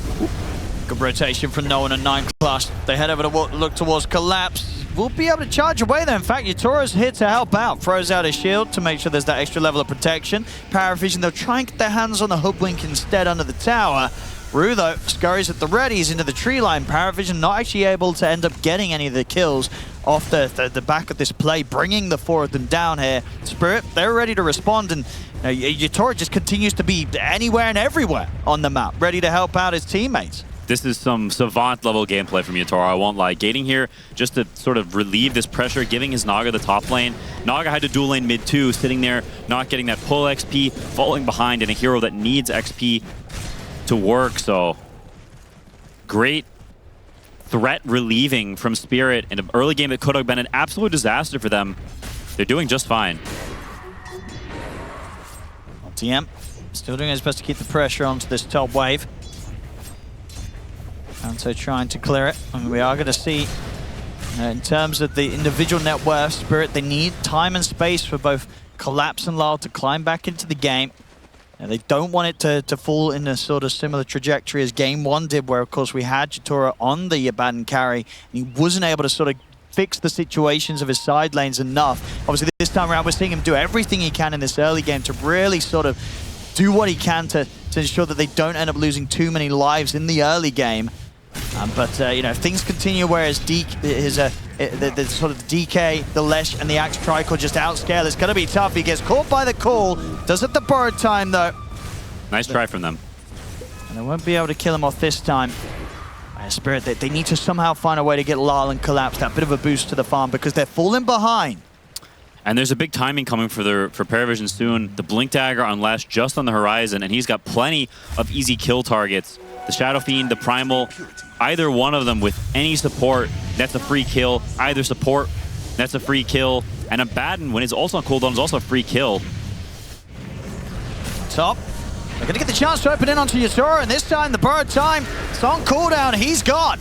Spirit, what can they find in return? Razor's coming in, they'll be able to take out DM.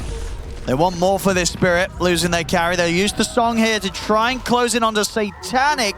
They can't quite get in range of him, so Satanic's going to be fine. They'll turn it to Carlos, but no one's here, and he's ready to kick out the damage, run straight into the midst of the fight. That's going to be Rude dead. Collapse, he'll get the ult off onto Satanic, but there isn't a follow-up damage to threaten the direct knight. Maybe actually with that charge across. The Requiem there as well, but Satanic, he's on the edge of it. So it won't be enough to immediately take him down. Lyle's trying to close in with the raises, but the slows come into play. He can't stay in range of the Dragon Knight, so will not be able to take him out. But a decent sort of setup there from Spirit does allow them to end up killing off no one on the Lesh, who does turn up and try to push that fight. Yeah, even though Yatoro does go down, it's a great fight for Spirit. Continuing to get those much-needed levels. The comeback kills on the heroes that are going to need it. They're going to need to be able to fight back against PARIVISION's aggression now that Lesh has Blink completed. Primal and SF getting XP and gold is big. So we see again, you know, obviously at this point, PARIVISION, they start to back away, but then they sort of feel that their strength is regained when this song from Spirit doesn't quite lock down onto Satanic. Time's being bought for no one to turn up, and you know, he's ready to go. He wants to go for this play, but maybe just sort of overestimating his chance and potential to survive throughout it all. Collapse making this good turnaround, connecting in onto all three of them, and sets up the fight for Spirit to get this clean up and ensure that PARIVISION aren't able to get any big playoff with the Lesh turning up. Yeah, a lot of clutch individual spell casting. A very complicated fight as Pantho is just getting beat up by Satanic. Is he just dead? Certainly looks it. Okay, that was a bad death. There's a catapult coming here, so if they want to, they can pressure this tier 2 some, but looks like they're actually not going to do it, but I think they could have forced Glyph on this tier 2 with this catapult here. So there are 5 heroes grouped around. Radiant's bottom tower is under attack. Dire's top tower Definitely being careful about this push, PARIVISION. The smoke's coming in from Spirit. Maybe looking for the setup around the mid. Radiant's bottom tower is under attack. Lyle ready to clean up the waves as they come in. Spirit not quite able to get any sort of jump with that bit of a split smoke play that they were trying for. And in the midst of all this chaos, Spirit's mid tower is still alive. This is a really big deal. If it was down, this Lesh Blink would be even more fearsome. But with it up, they're able to keep pushing up the waves, play in these sort of in-between areas, and have a lot more safety. So Collapse will have the Blink Dagger now. Laura working towards the Kaias, Yasha. And the Radiance is online, so Spirit is weak by no means. Yeah, they know that they've got this strong timing to make this smoke play. PARIVISION, how prepared are they for this? 9 class in a decent spot to put a stop to the smoke if it comes from this angle. And they're actually heading towards the mid area, Spirit, so might find the chance to find something big. And indeed, under the tower they go, straight up. They get the jump in on towards no one, not a chance to save him.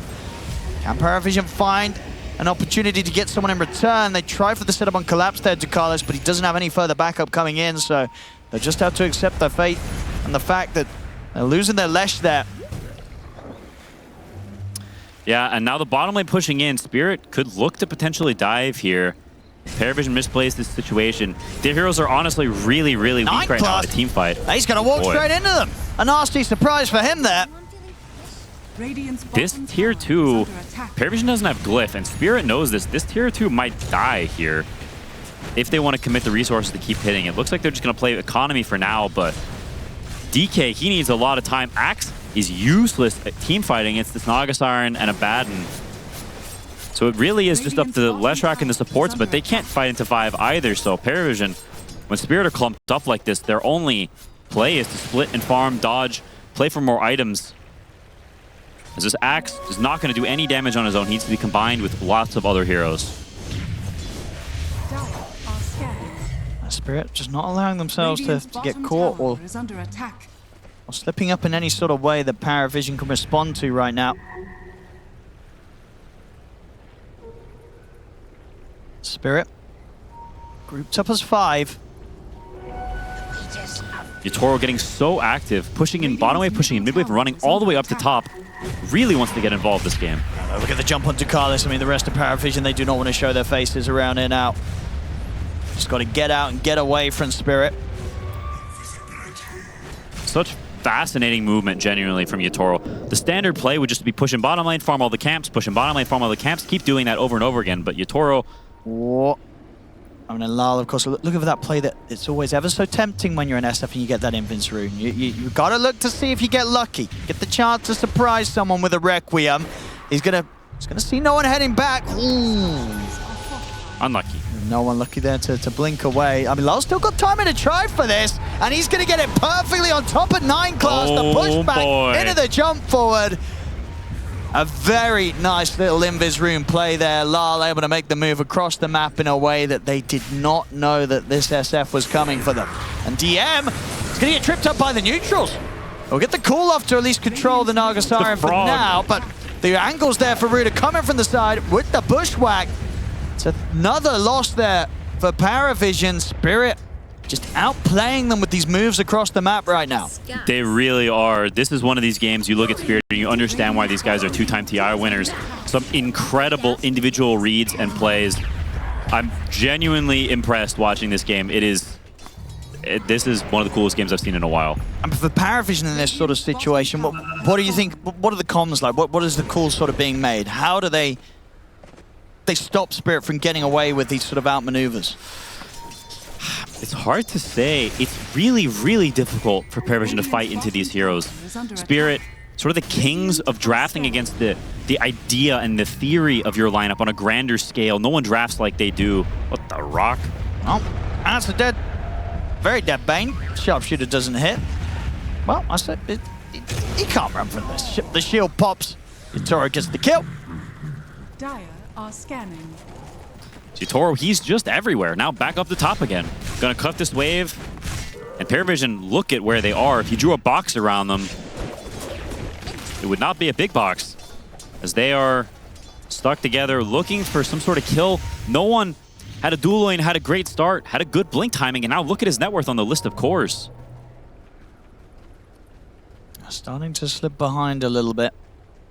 Tukal is drawing a lot of lines, and those don't look like happy lines either. We've seen some non-happy lines before during our games, and this definitely looks like one of those. Let's have a look at the jump on the mid. Looking towards Yatoro, but Yatoro, he has no fear of them right now. They can't touch him. And they're not sneaking out on the side lanes either. PARIVISION, they're clumped around mid. They're posturing as if they want to fight Spirit. And Yatoro's just taking their farm. Yeah, but they can't fight them, but they're also not farming. Somehow all 3 lanes pushing in, getting choked on the map like crazy, desperately trying to finish this BKB on DK, but the issue still lies that even once DK has the BKB, Spirit have the ability to kite and reset these fights extremely easily. It's a song with the shields from Abaddon. It's not a cakewalk by any means for PARIVISION, as the gold lead is just shooting up. Maybe see if they get the chance to catch out a support alone, but Panto already with the illusions out means there's the sort of wall that's very tough for PARIVISION to cross and get towards any of the actual real heroes. They're still trying with the wraparound, Ducalis. Maybe they catch Panto. They've got to get that initial control onto him, otherwise he's getting the song off, no problem. Hot on the chase of him. Okay. And they will get that opening. DM able to find him in the trees. They get themselves a bit of something, of course, at the same time, other side of the map. Spirit are able to finish off that Tormentor, get the shard for Root. Looking good for Spirit. It's a nice kill. To get anything, every little bit helps. Some lags. Happens to the best of us.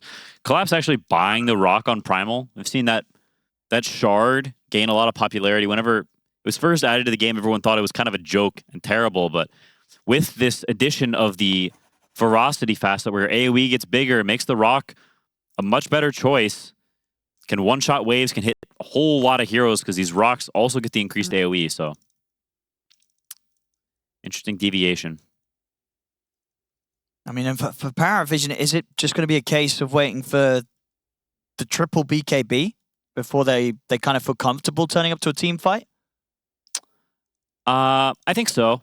I mean, they have the one BKB, so I think if Spirit runs into their areas, they can definitely fight around now.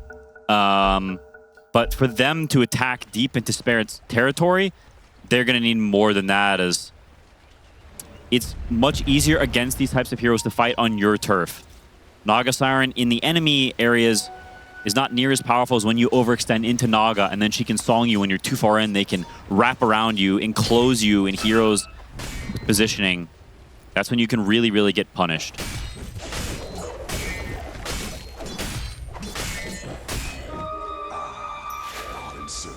There's a Yule's picked up on Rue now as well, so call shenanigans can be nullified. They will find him.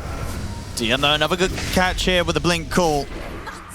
Making quick work of the supports, at least, when they catch them alone.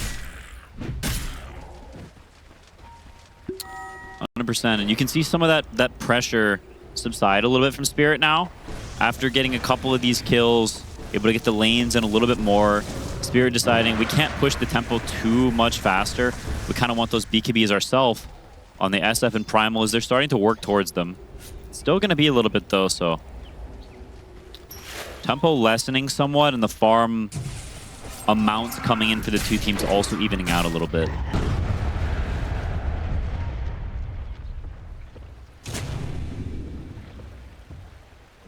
Spirit ready to get back on the hunt. Out with the smoke. They know how sort of scared PARIVISION is having to play right now whilst they try and finish up their next round of items, and Spirit want to punish this moment. Roshan at the ready. They'll settle for that after they've got the illusion of sort of getting good information and know that PARIVISION are not anywhere near the pit right now. PARIVISION will hit it with a scan, but getting out onto the map and over to this Roche seems pretty impossible for PARIVISION right now. Yeah, it's hard to imagine the world where they fight this. Fighting Roche into Naga Siren also extremely difficult. They got this hero second phase, was slept on for a lot of this series. He denied the Aegis. What? What's he gonna done that for? Is that? I mean, it's not intentional. No, surely not. I mean, the reincarnation of KYXY. Okay, well, no Aegis, but maybe Lars says no cares. They're going high ground anyway. Yep. Screw the Aegis. We want your base. Well, you know, he just wants to do it in style, lol. He wants to be able to have the right to type an all chat easy mid at the end of this game after getting dual lane mid. He's like, you dual laned me mid. I don't even need to take an Aegis to beat you. You know, lol. Tower is under attack. Wants to keep it cool. I was SF. I don't know what it is about that hero, but I feel that is one of the ones that's easy to deny the Roche, because I don't know about you. So, I find you can end up sort of A-left clicking to attack after these raises, right? And that must have been what's happening. He's just pressing A-left click. He just A-left clicks a little bit too much. Yeah, I do kind of know what you mean. Actually, I say that though, but I'm also assuming most pros don't use right-click deny, right? You cannot right-click deny Aegis. Oh, you can't, even if you have right-click denying on. I think most pros do have right-click deny. Do you? I do. You play right-click deny? I think, okay. I mean, it's just an extra input in lane. That is true. It makes a lot of sense. It's like, yeah, you would do it. But it doesn't work on Roche. You have to A-click Roche specifically. Even if you have right-click denial. Okay. So he must have, yeah, A-left clicked. All right. That was wild. But Spirit's still in a commanding position. Yep. They're going to just move on from that. as PARIVISION in a similar map state as they have been the entire game. Pinned in, it feels like they're scared. Like they're cowering almost from Spirit. Spirit are the big Chads running them down. And here comes this wraparound. If they just lose the Skywrath, they'll be happy. But by the looks of it, they're going to potentially be in trouble here on the Lesh as well. It'll get the BKB off no one, so might just be okay. Still taking quite a bit of damage here from Yatoro, as Yatoro was considering chasing for more. BKB will at least save no one. Some super aggressive play from Spirit. Not a typical look we see from them at all. Known for being that late game scaling team, but this game saying, screw it. We're strong, we're gonna abuse it, and I love it. I think they've played awesome this game. 7-6 team with a 7K gold lead. And PARIVISION trying to finish that BKB on Axe to prevent the Yules going Silver Edge on DK, trying for that all-in burst on Abaddon, which is probably their best bet. If they don't burst him, it kind of feels like he's going to kill everyone. Oh, we have it. Spirit just continuing to make these moves, and PARIVISION, are they ready for DM? He's going to get his eyes on Lyle. In fact, he's going to be tempted to go for this. He's going to go for the cool TP, and he is away. So he'll at least be able to make it out of it. Satanic's still going to try and make this fight work, but he still gets tripped up by the neutrals. Lyle, he's getting low. They're trying to keep him alive, but he'll end up dying. Now getting out with the TP. Satanic's away, so the lack of the Aegis did come back to bite him there. Wow, that was really clutch for Satanic. Gets the kill, TP's out. Rock coming into play again. No, it's huge. They need every little thing they can get like that. You know, that's, well, yeah, that would have helped. Yeah. Laurel also deviated, went to go for the Ags instead of the BKB. So feeling they have enough defensive tools, he can go for the greedier attacking item. Also, the call pierces the BKB, so it's not like, and including the grip, so it's not like it's the best BKB game ever. Collapse. He's got the setup here, but the rest of the team pretty far away. Rue zooming over, tries to come in with the bushwhack, but DM's quick with the BKB. DM will survive.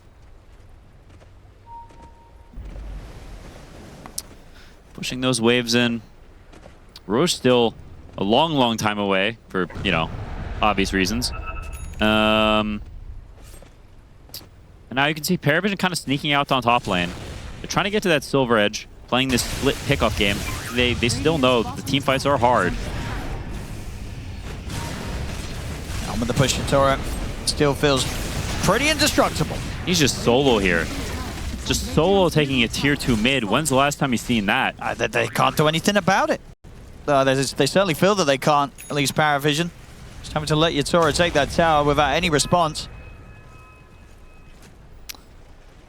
Now, just continuing to farm up. They are not hunting super much. Spirit in this game have been playing very tight together. It's been a lot of balling up. They're not falling behind though, but in a position like this, they're also not going to be catching anyone. PARIVISION knows pretty clearly where they are. They're running down bottom lane and playing safer on mid, not wanting to get jumped here. But this tier 2, it's about to fall. Radiant's top tower is under attack.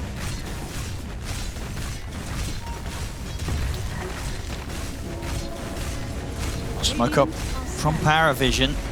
I mean, obviously I think after that last sort of situation, they expect that maybe Yatoro is sort of pushing on his own so that the rest of the team is kind of split up somewhere else. Maybe they can find the rest of the team. It's not going to be the case though. They feel with that tower going down as quickly as it has done, they need to be in position to be prepared for the high ground defense. They're looking for that Abaddon, but they need the Sky and the DK. It's a hard combo to execute.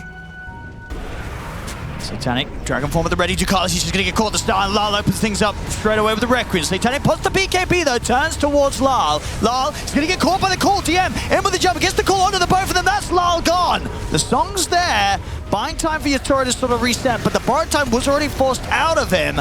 Collapse, puts the BKB, gets in though on top of Satanic. Satanic cannot continue with this fight. Now Collapse up to the high ground, gets his hands onto no one. Spirit, they'll take the team fight. The BKB used so early for Satanic. Once that's down, oh no. He's a little too close to them. It's going to be another casualty here likely. I mean, DM's jumped in, trying to make some sort of a play happen. It's not going to work. He's just given up his own life and no one. He bought back for this. They're getting desperate on PARIVISION. They might get the chance to kill Yatoro. Okay, they will. Can no one actually do this? He's at least not okay. Collapse is getting low. The glimmer comes out. I mean, at the end of the day, that buyback gets a huge kill for no one. And will ensure that Spirit will not be able to take the base and progress in the game for now. That buyback, that kill, no one, he's going to be able to keep the game alive for PARIVISION with that. It almost felt like it was going to all end there. It really could. I mean, the game sort of flashed before the eyes of PARIVISION, I think, off the back of his buyback, but it worked out. No one gets away with the play there. Kills off Yatoro. And as I said, we're going to get to see the game play on. When you get a fight like that, you get that kill, you need to push these lanes in as fast as you can. Look at this. It just looked like it was falling apart, right? You got 3 dead. 9 classes dying. DM goes for this crazy play. He ends up dead. It's almost and then like this catch on towards no one. At this point, it's like, uh-oh. But then no one gets the kill that matters the most. They kills off Yatoro. And the 3 of them left alive. They were too low to do anything about him. They were lucky they got Collapse away from the Lightning Pony. No one. He almost killed all 4, to be honest. That was, yeah. He's not done yet with this game, no one. He's not. They were so close to getting the Abaddon kill, but couldn't get the silence off in time. He does have Blink on Skywrath, so it's not impossible to find it. They are looking again here. Kind of deep here, but he's got backup. He's going to get the BKB straight away off. Turns towards Lal, but he's looking pretty dead. I think he is, yeah. Well, that was, I guess it was something. I mean, you know, like, no one's like, bro, I'm trying to win us the game, and you guys just went top and died.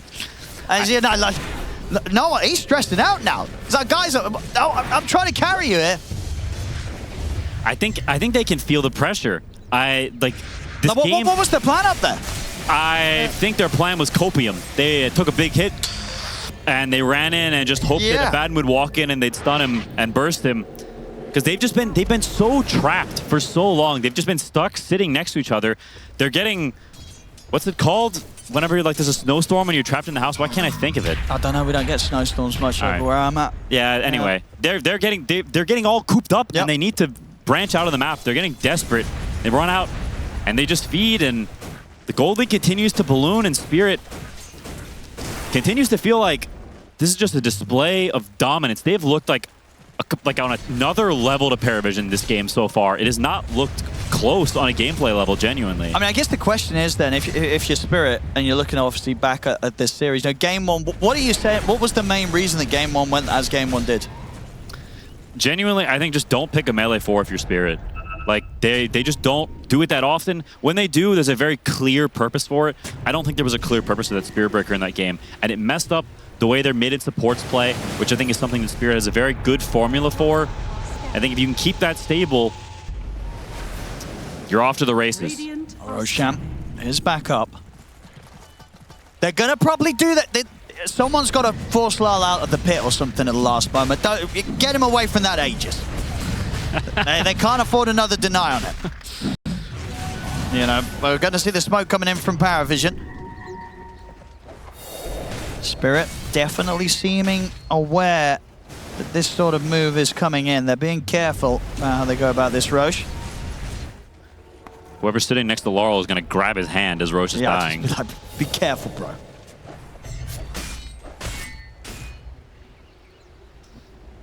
Level 20 on DK, a little extra attack range, every little bit helps. But they're going to need a lot of little bits. Spirit, they do have buybacks on Primal and Naga for this outpost as well, so it's a 7v5.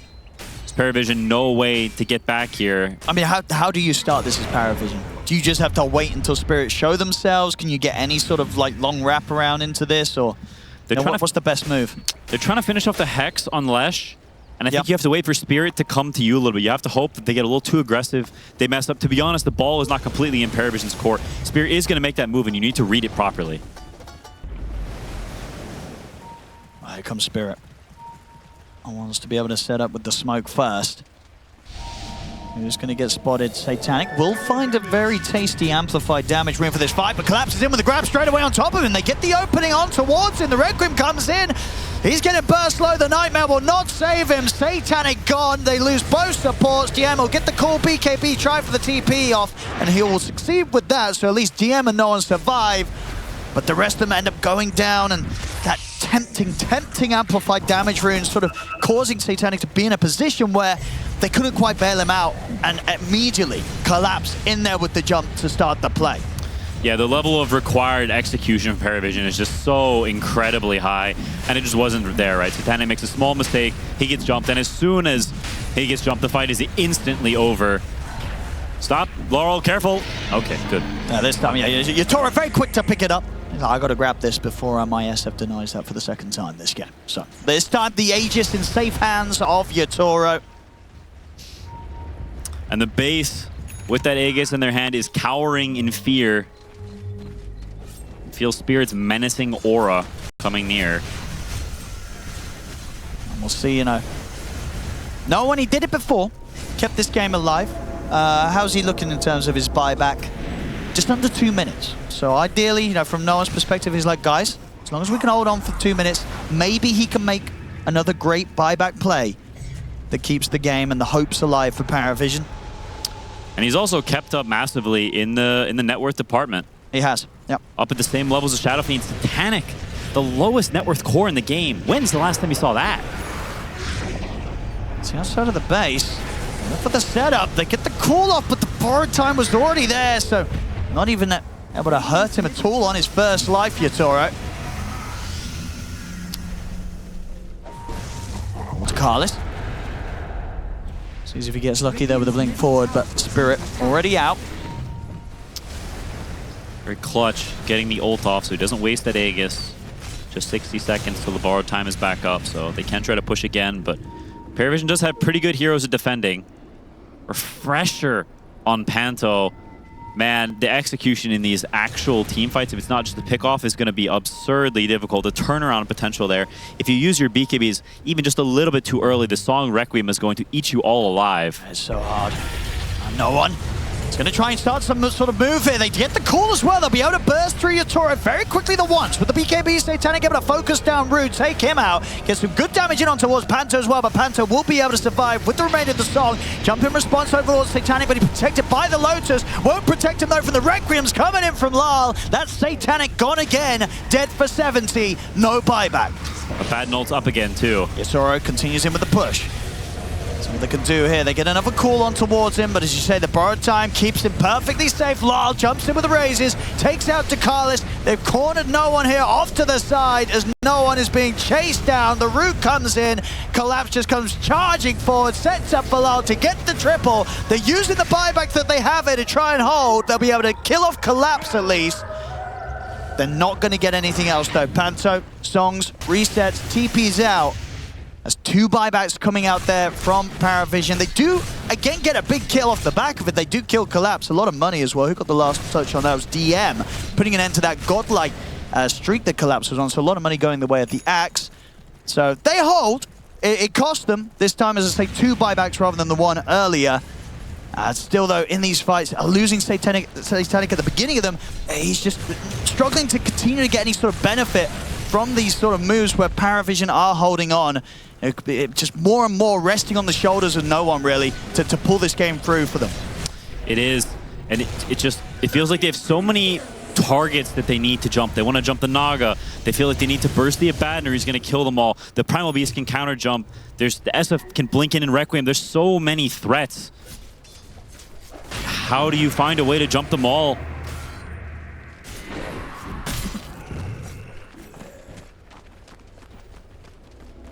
PARIVISION holding on the best they can. Managed to push back against Spirit's attempts to break the base a couple of times. Has been costly still. Look at Spirit's positioning. Hiding around this mid tower knowing, hey, we have no songs. SF is very close to Hex. Let's just wait a little bit. Let's play chill. Let's not throw this game away. We know it's firmly in our control. Not sure where PARIVISION is and not wanting to give them any footing in this game as they can feel they're in a very dominant position. Dice are scanning. And with that, sort of timing in mind as well. Obviously, the sort of the duration of that buyback cooldown coming to an end and allowing no one to make that sort of move. You've only got to imagine if you're Spirit, you are sort of saying to yourselves, hey, let's try and make a play before that Lesh buyback's online yet again, because it is definitely that one little thing that is causing this sort of attempt from Spirit to close the game, not to be executed completely smoothly. So, very well in the knowledge that if they can kill the Lesh, the series will come to an end. Lesh is up to 25 now, so has the Mega Edict. If he gets on top of those supports, he can just solo kill the Naga and the Hoodwink together. Working on the Refresher as well, so we'll give him that little bit of extra breathing room in the fight to get his spells off, but they're not going to wait for that. They're going to look for that opportunity now. Let's see what they can get. PARIVISION out on the map. Down 21k right now. Looking to see if they get lucky with this risky move. So hard though with Spirit just consistently remaining as 5 as they walk across the map. So it doesn't look like PARIVISION once again will find the chance to catch any of Spirit by surprise. And it looks like they may just wait for another Aegis. It's still going to be a while, but feeling like they can play it safe. They have strong scaling. Thing is, going high ground without the Aegis is just not happening, so Dire's courier has been killed. those loses Aegon in this recipe. It's pretty big. So for a little bit of time, no one still has that ability to get the jump on the supports if he does find them. Once that Andis comes out, the song will be coming out.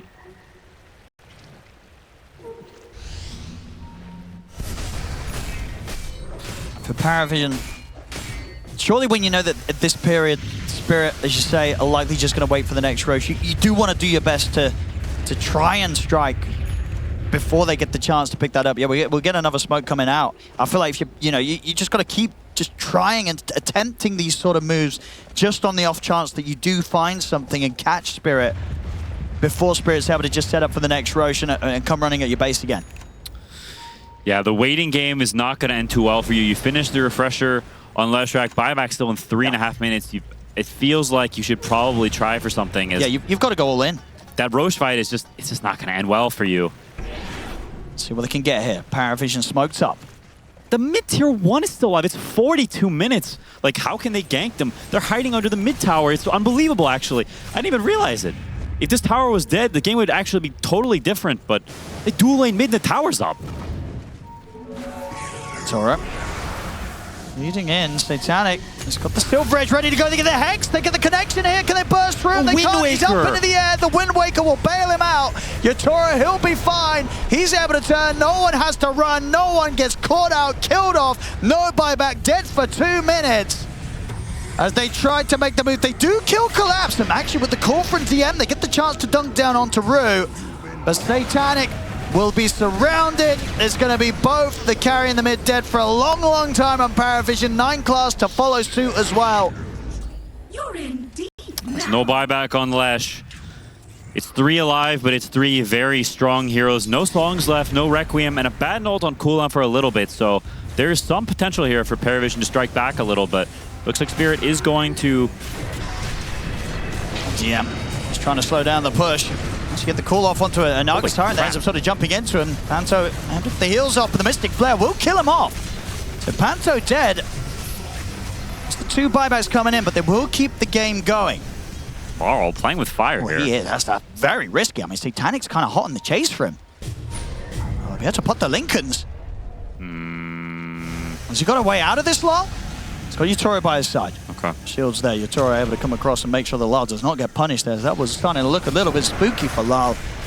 But again, PARIVISION, they are making these moves, these plays, despite being this sort of 20k gold behind for quite some time now. And we saw that indeed how close they actually came to making that play and killing off Yatora. But as you mentioned, it was that Wind Waker that got picked up by Collapse only moments before this fight. Yeah, it's so clutch, such a great item decision. It's impossible to burst as a Abaddon. How can you ever do it? You need to also jump Primal at the same time. The criteria are just ridiculously specific. PARIVISION really giving it their best effort, and it's allowing them to stay in the game, but it's not quite at the point where they're able to take away this lead. The Spirit has just persisted against them. And they can kind of deal with a hero here or there. You know, again, a fight where they do bring down Collapse at the end of it, but Collapse, he already did his job. Bailed Jatoro out of that initial jump that PARIVISION made on towards him. And ensured that even though PARIVISION gets something, it's still not quite enough to get anywhere close to feeling comfortable in this matchup now. 45 minutes in against a Team Spirit that still very much could be one team fight away from closing the series up. And Roshan's alive. They don't actually know, it seems, and it's going to swap to top very soon, so PARIVISION will have a little bit better of a chance with some potential buyback usage. They're hitting front door. PARIVISION, buyback situation not too hot now. Satanic thinking about getting the opening, but again, Yatoro playing it safe, knows there's a chance that this sort of setup's going to be looked towards him upon, especially after it went down the way it did around the river. Of course, as we've seen, it doesn't have too much to worry about because of how many ways they do have to reset and sort of allow him to get out, even if PARIVISION get the perfect jump on him. Now, following Roche through the river, they know what it's all about. They do have the better buyback position for PARIVISION, but so many saves on Spirit. Yeah. Wind Waker and 2 songs plus a Baden Shields. And it's only DM and Ducalis that have it available. No one, he's close to it. You know, it's not on cooldown, he just needs the 700 gold. So if he can sort of farm out a wave or 2, gets a kill in the fight at the start, he'll have the luxury of being able to return. Actually, Spirits still have that mid-tower life, so their buybacks are actually pretty strong too. They're into the pit, Spirit. PARIVISION. Spirit, still careful about how they do committing towards it. Satanic with the dragon form popped. He's going to head in with it. Just going to be actually no one that starts things off with a very early BKB there. Doesn't really find any sort of major connection. That's not good. And now the Lesh without, well, at least that first round of BKB, of course, does have the option to refresh if he sees a chance to go for it. That Roche clock is ticking. Are they going to try to steal it? Dealing with the illusions quickly, trying to set the playing field up to allow them to enter in towards the pit. Ducalis heads forward. Panto's going to be opening up with the song, though. Gives the space for Team Spirit to finish off the Roshan. Get that pick up on the Aegis, and now they can turn to look for kills. PARIVISION, what's the plan? They didn't manage to interrupt. They're going to still try and find some action. Satanic, they're going to move forward. Takes the Aegis quickly out of the hands of Yatoro on the first life, and they get the Hex on the second time round. Big damage coming in from Satanic, and DMs in with a call. Oh my gosh. The Duncan! That's Yatoro gone! PARIVISION, they might not have been able to interrupt the Roshan, but again, managing to make these moves, and this time it's a huge one. Taking out both Collapse and Yatoro, not the once, the twice. They're killing off the Aegis, getting him on that second life. I mean, again, they're doing it. They're keeping themselves in a game, and a game that is not an easy one. Far from it here for PARIVISION. I'm honestly shocked. There's way more life in this game than I thought there was. PARIVISION giving their fans hope. Genuinely crazy, I think, that they win this fight. I thought they had no shot, not even a prayer.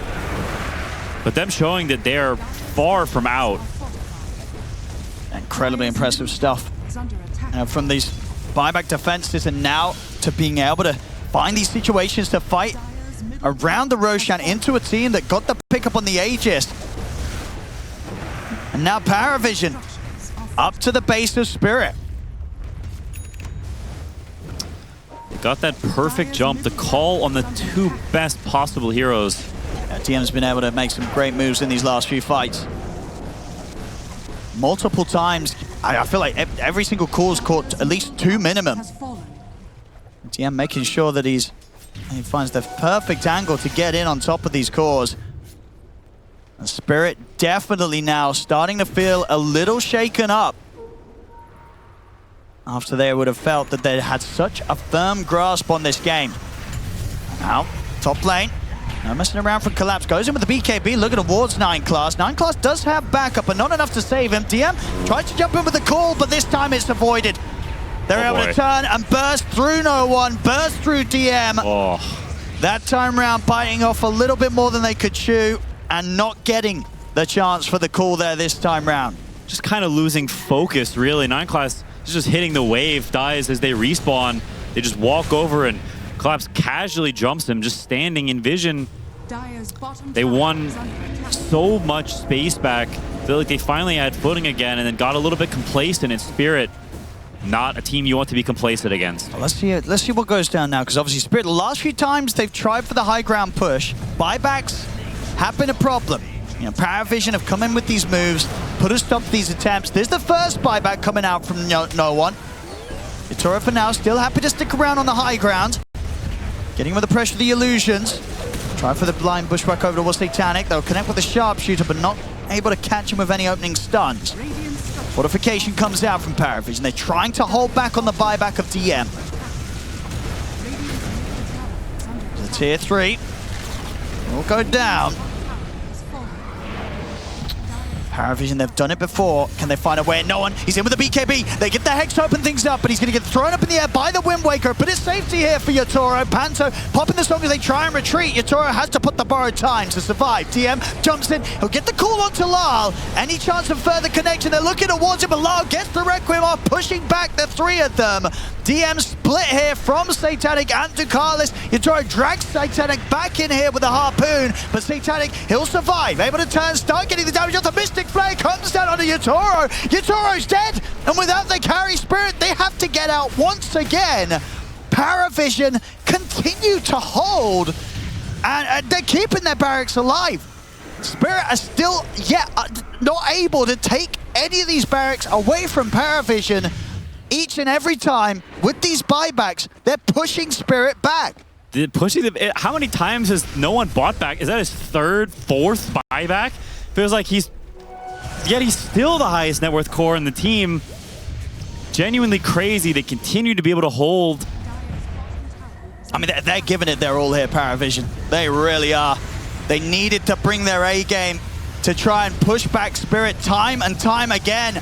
After Spirit got such a lead here in the early to mid game, and they're absolutely doing it again. It's costing them. It still leaves them to be potentially vulnerable, but each time they're getting through those vulnerable stages, being able to stall the game until the buybacks come back off cooldown, and then when Spirit come pushing into the base, they're ready to just outplay them on the defense. Again, DM coming in with that call there, ensuring that Yatoro's locked down on the Mystic Flare, and they're finding these opportunities to kill this Abaddon.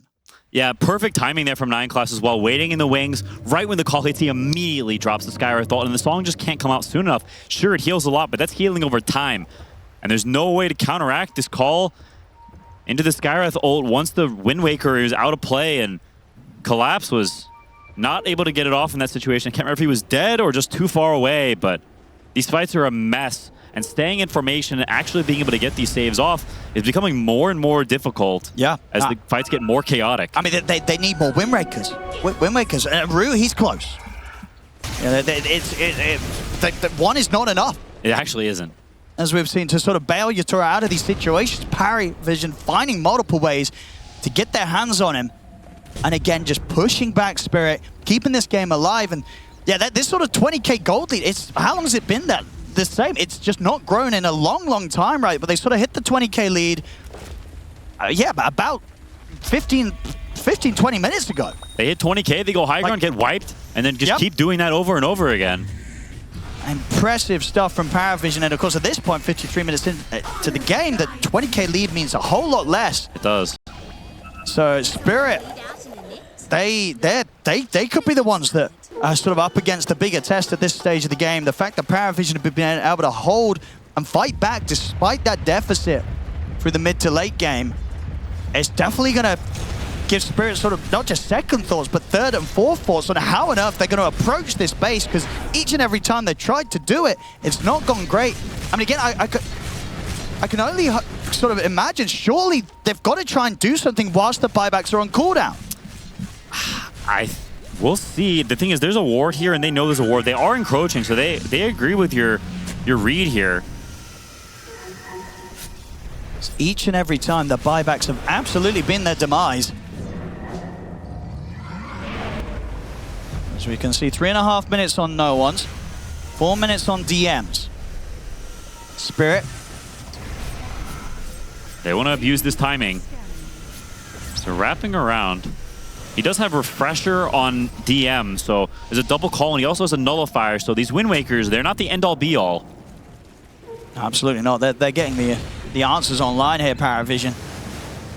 Radiant's middle tower is under attack. Dire are scanning. Still 3 minutes for no one's buyback, so we cannot buy back for the 67th time yet. Spirit. They're almost certainly. I mean, because I guess obviously as a Spirit in this position, you get to this point where you want to try and punish the lack of buyback, but you also want to wait for the Roshan. Right? Yeah, it's very conflicting. We'll see how long the Roshan is going to be. It's going to be the 3 minutes. 3 minutes. PARIVISION, they are going to... His buyback's going to be back up. Yeah, absolutely. They're going to be very happy if Spirit sort of sit back and wait for the Roshan. Because they're going to have the buybacks back up on PARIVISION. And as we've seen many times in this game, we know what that means. They're going to be able to hold. I feel like this game is Groundhog Day. Bill Murray on Radiant just running it back over and over. Maybe they're both sides are kind of Bill Murray. Groundhog Day, but he's falling in love with himself. As PARIVISION sitting in base, they know it's their stronghold. Yep, and it really has been. Again, just the fact that they've, it's just been what, they've lost the tier 3 on the top lane and the bottom lane, but the barracks, they're all still there. And that is massive. The closer and closer you get to being Mega'd, the enemy can do more all-in things to get that sort of game-ending Megas, but they still have, like you said, all 3 sides, so Mega's still quite a ways away. They're going to need a solid team fight before that becomes a real threat. Yep. And that means they're looking at Roche. Panto sitting in the pit, just waiting. He's working on Wind Waker now as well. Okay, So but all the Wind Wakers, they need that. The triple Wind Waker eventually will be online, and it's absolutely necessary. They've got to be able to have more responses, even though they got plentiful before, against all these calls and controls and kind of break Hex silence combos that are being thrown down onto Yatoro. They've got to keep him safe. A collapse. He's also managed to find himself a block of cheese that he's built up, ready to play with. All right. And he's also about to get the Lincolns for himself, so can put that on Abaddon as well. Just everything on the Abaddon, it feels like, in these fights, right? Because if they do keep Yatoro alive, he's going to be a problem, right? He will be a problem, but it's not the same degree as it was earlier in this 30 minutes game. ago. Yeah, when absolutely. they first went high ground with a 20k lead. So now at this point, well, it's as you say, it's even if PARIVISION don't get this sort of perfect jump onto the Abaddon, they're still ways out of the team fight. Yeah, it's definitely not as cut and dry as it used to be. Yeah. You can see 9 Class even has the Conda queued up, so can do the silencing and the breaking himself. Can maybe even solo kill Yatoro, to be honest. That'd be kind of nice, yeah, throwing another break into the mix. Still a ways away from that. Yeah. Obviously going to have the buyback. Yes, the buybacks are everything here for PARIVISION.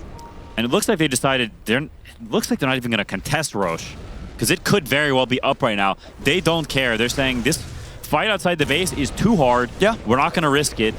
I mean, and honestly, I think that's a fair sort of read right to PARIVISION, because you're like, you know what? They can have these Aegises. We're defending against them anyway.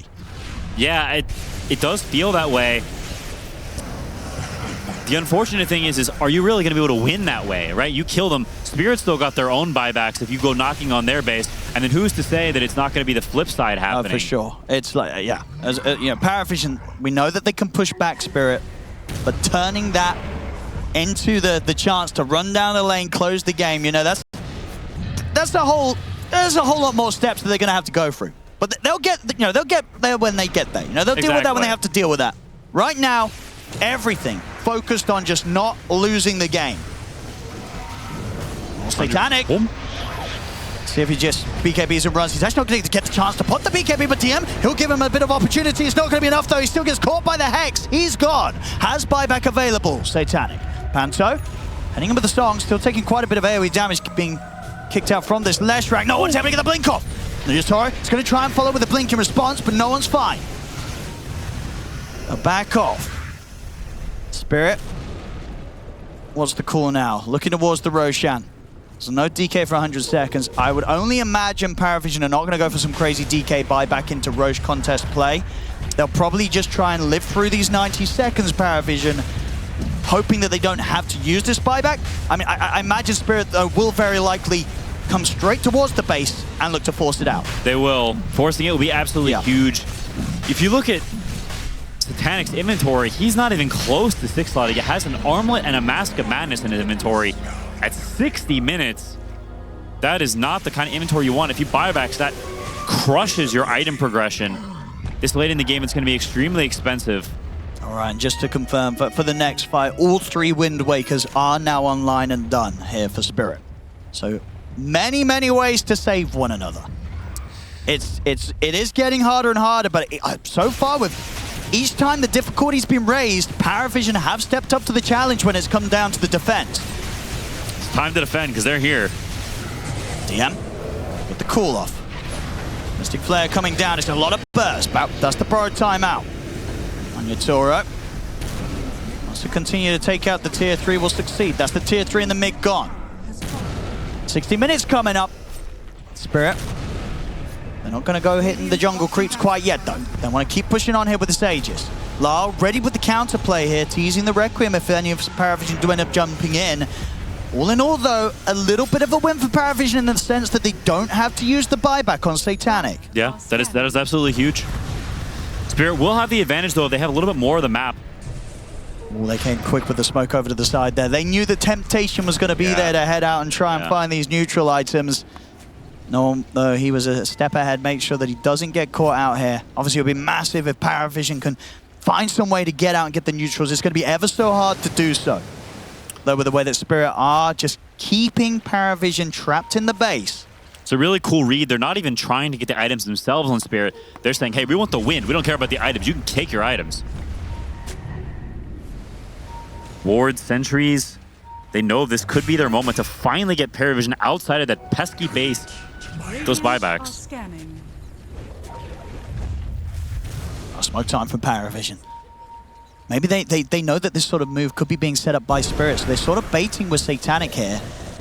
Seeing if Spirit do make the jump on him. They won't. Spirit, they've sort of fallen back a little bit themselves. Working on those items can be absolutely game-changing depending which one you get. All 3 tier 3s dead, but no racks down. I don't remember the last time I've seen this. That's just been absolutely crazy defense from PARIVISION. Yo, guys, your base. He's being chipped at. But they're so scared of the jump. They know the threat from Spirit is there. They have so many ways to kill you. This Prime will be such a massive threat. Has the 25 talent, so these stuns are incredibly long.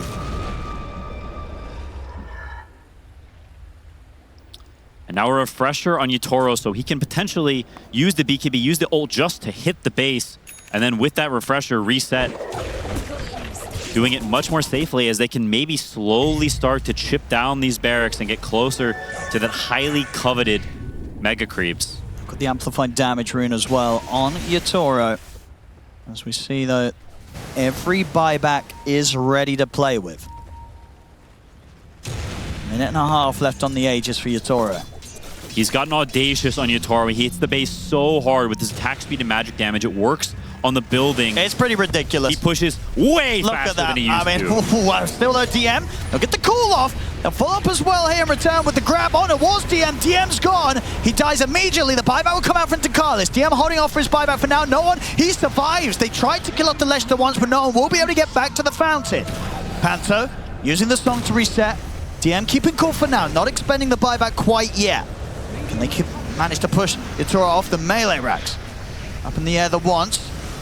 These Wind Wakers are becoming a real problem. The 3 of them, it's so hard to deal with. And Yatoro, he's going to put the refresher, so they're going to be ready to go again. They get him with the grab on towards Satanic. Lal trying to follow up as well. DM gets him with the call, but the Requiem did go off first. DM, he bought back for this one. Put the BKB in the refresher. He'll get back to safety. No one in on the front lines. Lal turns with the raises, kills no one off. No one also buys back straight away. Satanic tries to head in to look for a Dragon Tail, but the song's out from Panto.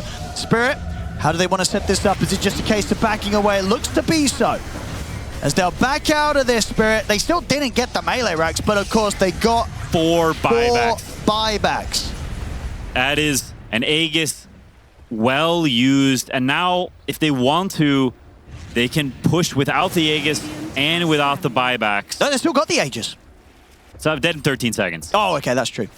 That's true. I can't count. Thank you, Quinn. Yeah, that's not a lot of seconds. So indeed, no Aegis. It's going to be gone.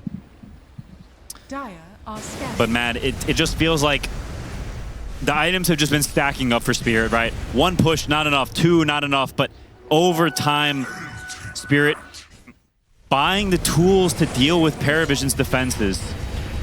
And we see again, you know, PARIVISION putting their best effort in to just try and defend the base, defend the Ancient. And at the beginning, you know, it sort of works out, again, just the fact that Spirit do not have sort of the luxury of being able to hit the barracks. You know, they're very focused on just trying to stay alive and get away with kind of killing off PARIVISION, but the buybacks come into play. PARIVISION do push them back. This time it's the most expensive hold, of course, they've had so far, with the 4 buybacks having to come in. Look at the tools that Spirit have now. Like, they have the movement speed enchantment on Collapse, so he can drop his boots, have Gem and Refresher in his inventory. And he's Helming the Undying on Laurel with the magic amp, so you can't stop him from getting Requiems off. He's going to press 2 Requiems. There's nothing you can do about it. These fights are getting harder and harder as these items come out. And these are, yeah, there's this sort of timing now on the buyback. It's the scary time. 6 minutes. 6 minutes of which PARIVISION are hoping the Spirit don't come anywhere close to the base. Problem is, I think Spirit's going to be doing exactly that. They are. Refresher's coming off cooldown soon. Collapse about to buy his as well. They can do it with the buybacks, PARIVISION. Can they hold without? It's a tall ask with Collapse waiting in the wings to insta-kill you. Such a smart build. Linken's Wind Waker, all the defensive tools, knowing exactly what he needs this game. And the item that we never see, but it's there now. Is that going to make any sort of changes? Having the Axe on Lesh, any sort of big brain stuff can come out? Maybe you can buy him a little bit of time, do a little bit of extra damage. Every little bit helps. Yeah. There's 1 Rax down. Radiant's bottom barracks are under attack. Slowly but surely, Spirit will finish off the bottom set of barracks. PARIVISION have done their best to make sure it took Spirit quite some time to get that. Feels like the whittling down of the base is almost inevitable. Collapse. He's in. They get the jump on a Satanic. TM's going to be in with the counterplay, though. Gets the call off onto the 2 of them, but that's going to be Takalis out for 2 minutes. Panto, he's going to use the song to try and set things up. Lyle looking to get in position here with the Requiem. Satanic has the BKB off, though. Another call from TM, but the Wind Waker's going to be there, protecting Lyle from PARIVISION, trying to focus him. No one moves in with the Nihilism. Has he got enough damage to threaten Lyle, though? The song from Panto, the second one here, allowing Spirit to back off. I mean, all through that, it was just the Bane, Ducalis dying. What on earth? Everyone else is still alive. And Spirit, they did use a fair few rounds of spells to make those moves. And look at the range racks in the mid. Don't quite get the melee racks. Okay, they will now. Yatori jumps back into a second set of racks is cleaned up. Triple Refresher use from Spirit, but with the Bane dead, they still feel like they want to hang around this area. They want to abuse this time with no buybacks. Yeah, in terms of what refreshers from PARIVISION, they did indeed use both of theirs as well. We saw DM come in with a pretty great sort of second jump for it. Again, they have to be wary of these calls, and they have to be so quick with the responses, as they were that time round. Some very good Wind Waker saves, and of course saves with the Song of the Siren from Spirit, allowing them as a team to back off safely. Those have an ult coming up in a second on Yatoro. No refresher, but the BKB and ult maybe will make him confident enough to finish off the Megas. They do still have Glyph, but as soon as you use that Glyph, your throne is in immediate jeopardy. As you can see, getting to the later stages of this game. Yatoro wants to get the barracks finished, and he'll succeed this time round. That's the Mega creeps up.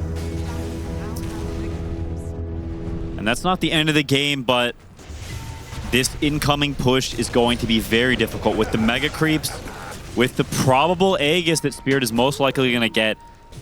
Can you defend as PARIVISION? It's going to be hard. You're going to need to dig really deep. Buyback situation, it's getting close again. You know, 2 minutes, and then PARIVISION will have... Oh, that's the BKB. Who pressed that? I heard that. DM pressed. I heard who pressed that. It was DM. It was DM. Uh-oh. Oh, Ducalis. It's Gonna get jumped. Nightmare dodge with the Requiem, at least the initial burst of it, but won't keep him alive. Lal, well, he's kind of trapped in the base. Gonna put the BKB. At least he's got the Naga Siren. Panto ready to save him with the song. And now DM's sort of been baited in pretty deep along with Satanic. The BKBs are out though. They turn towards Lal. They'll burst him down. He's gone. He's got the Helm of Undying to buy him a little bit of extra time to get some damage out after this. But he will be dead. Satanic caught at the side. He's trying to get away with the invis, but they'll see him, kill him off. That's the Dragonite dead for 2 minutes. No buyback available. Still caught over a minute or so. DM will come in with the call onto the two of them, but no one is slowly but surely dying. He's out. No buybacks left. Spirit, they've finally done it. They'll close up the game 3, get the series here 2-1 against PARIVISION. But my goodness, PARIVISION, they made them absolutely work for it here in this game 3. What an insane series of defenses. It felt like this game was over at 25 minutes and PARIVISION drag it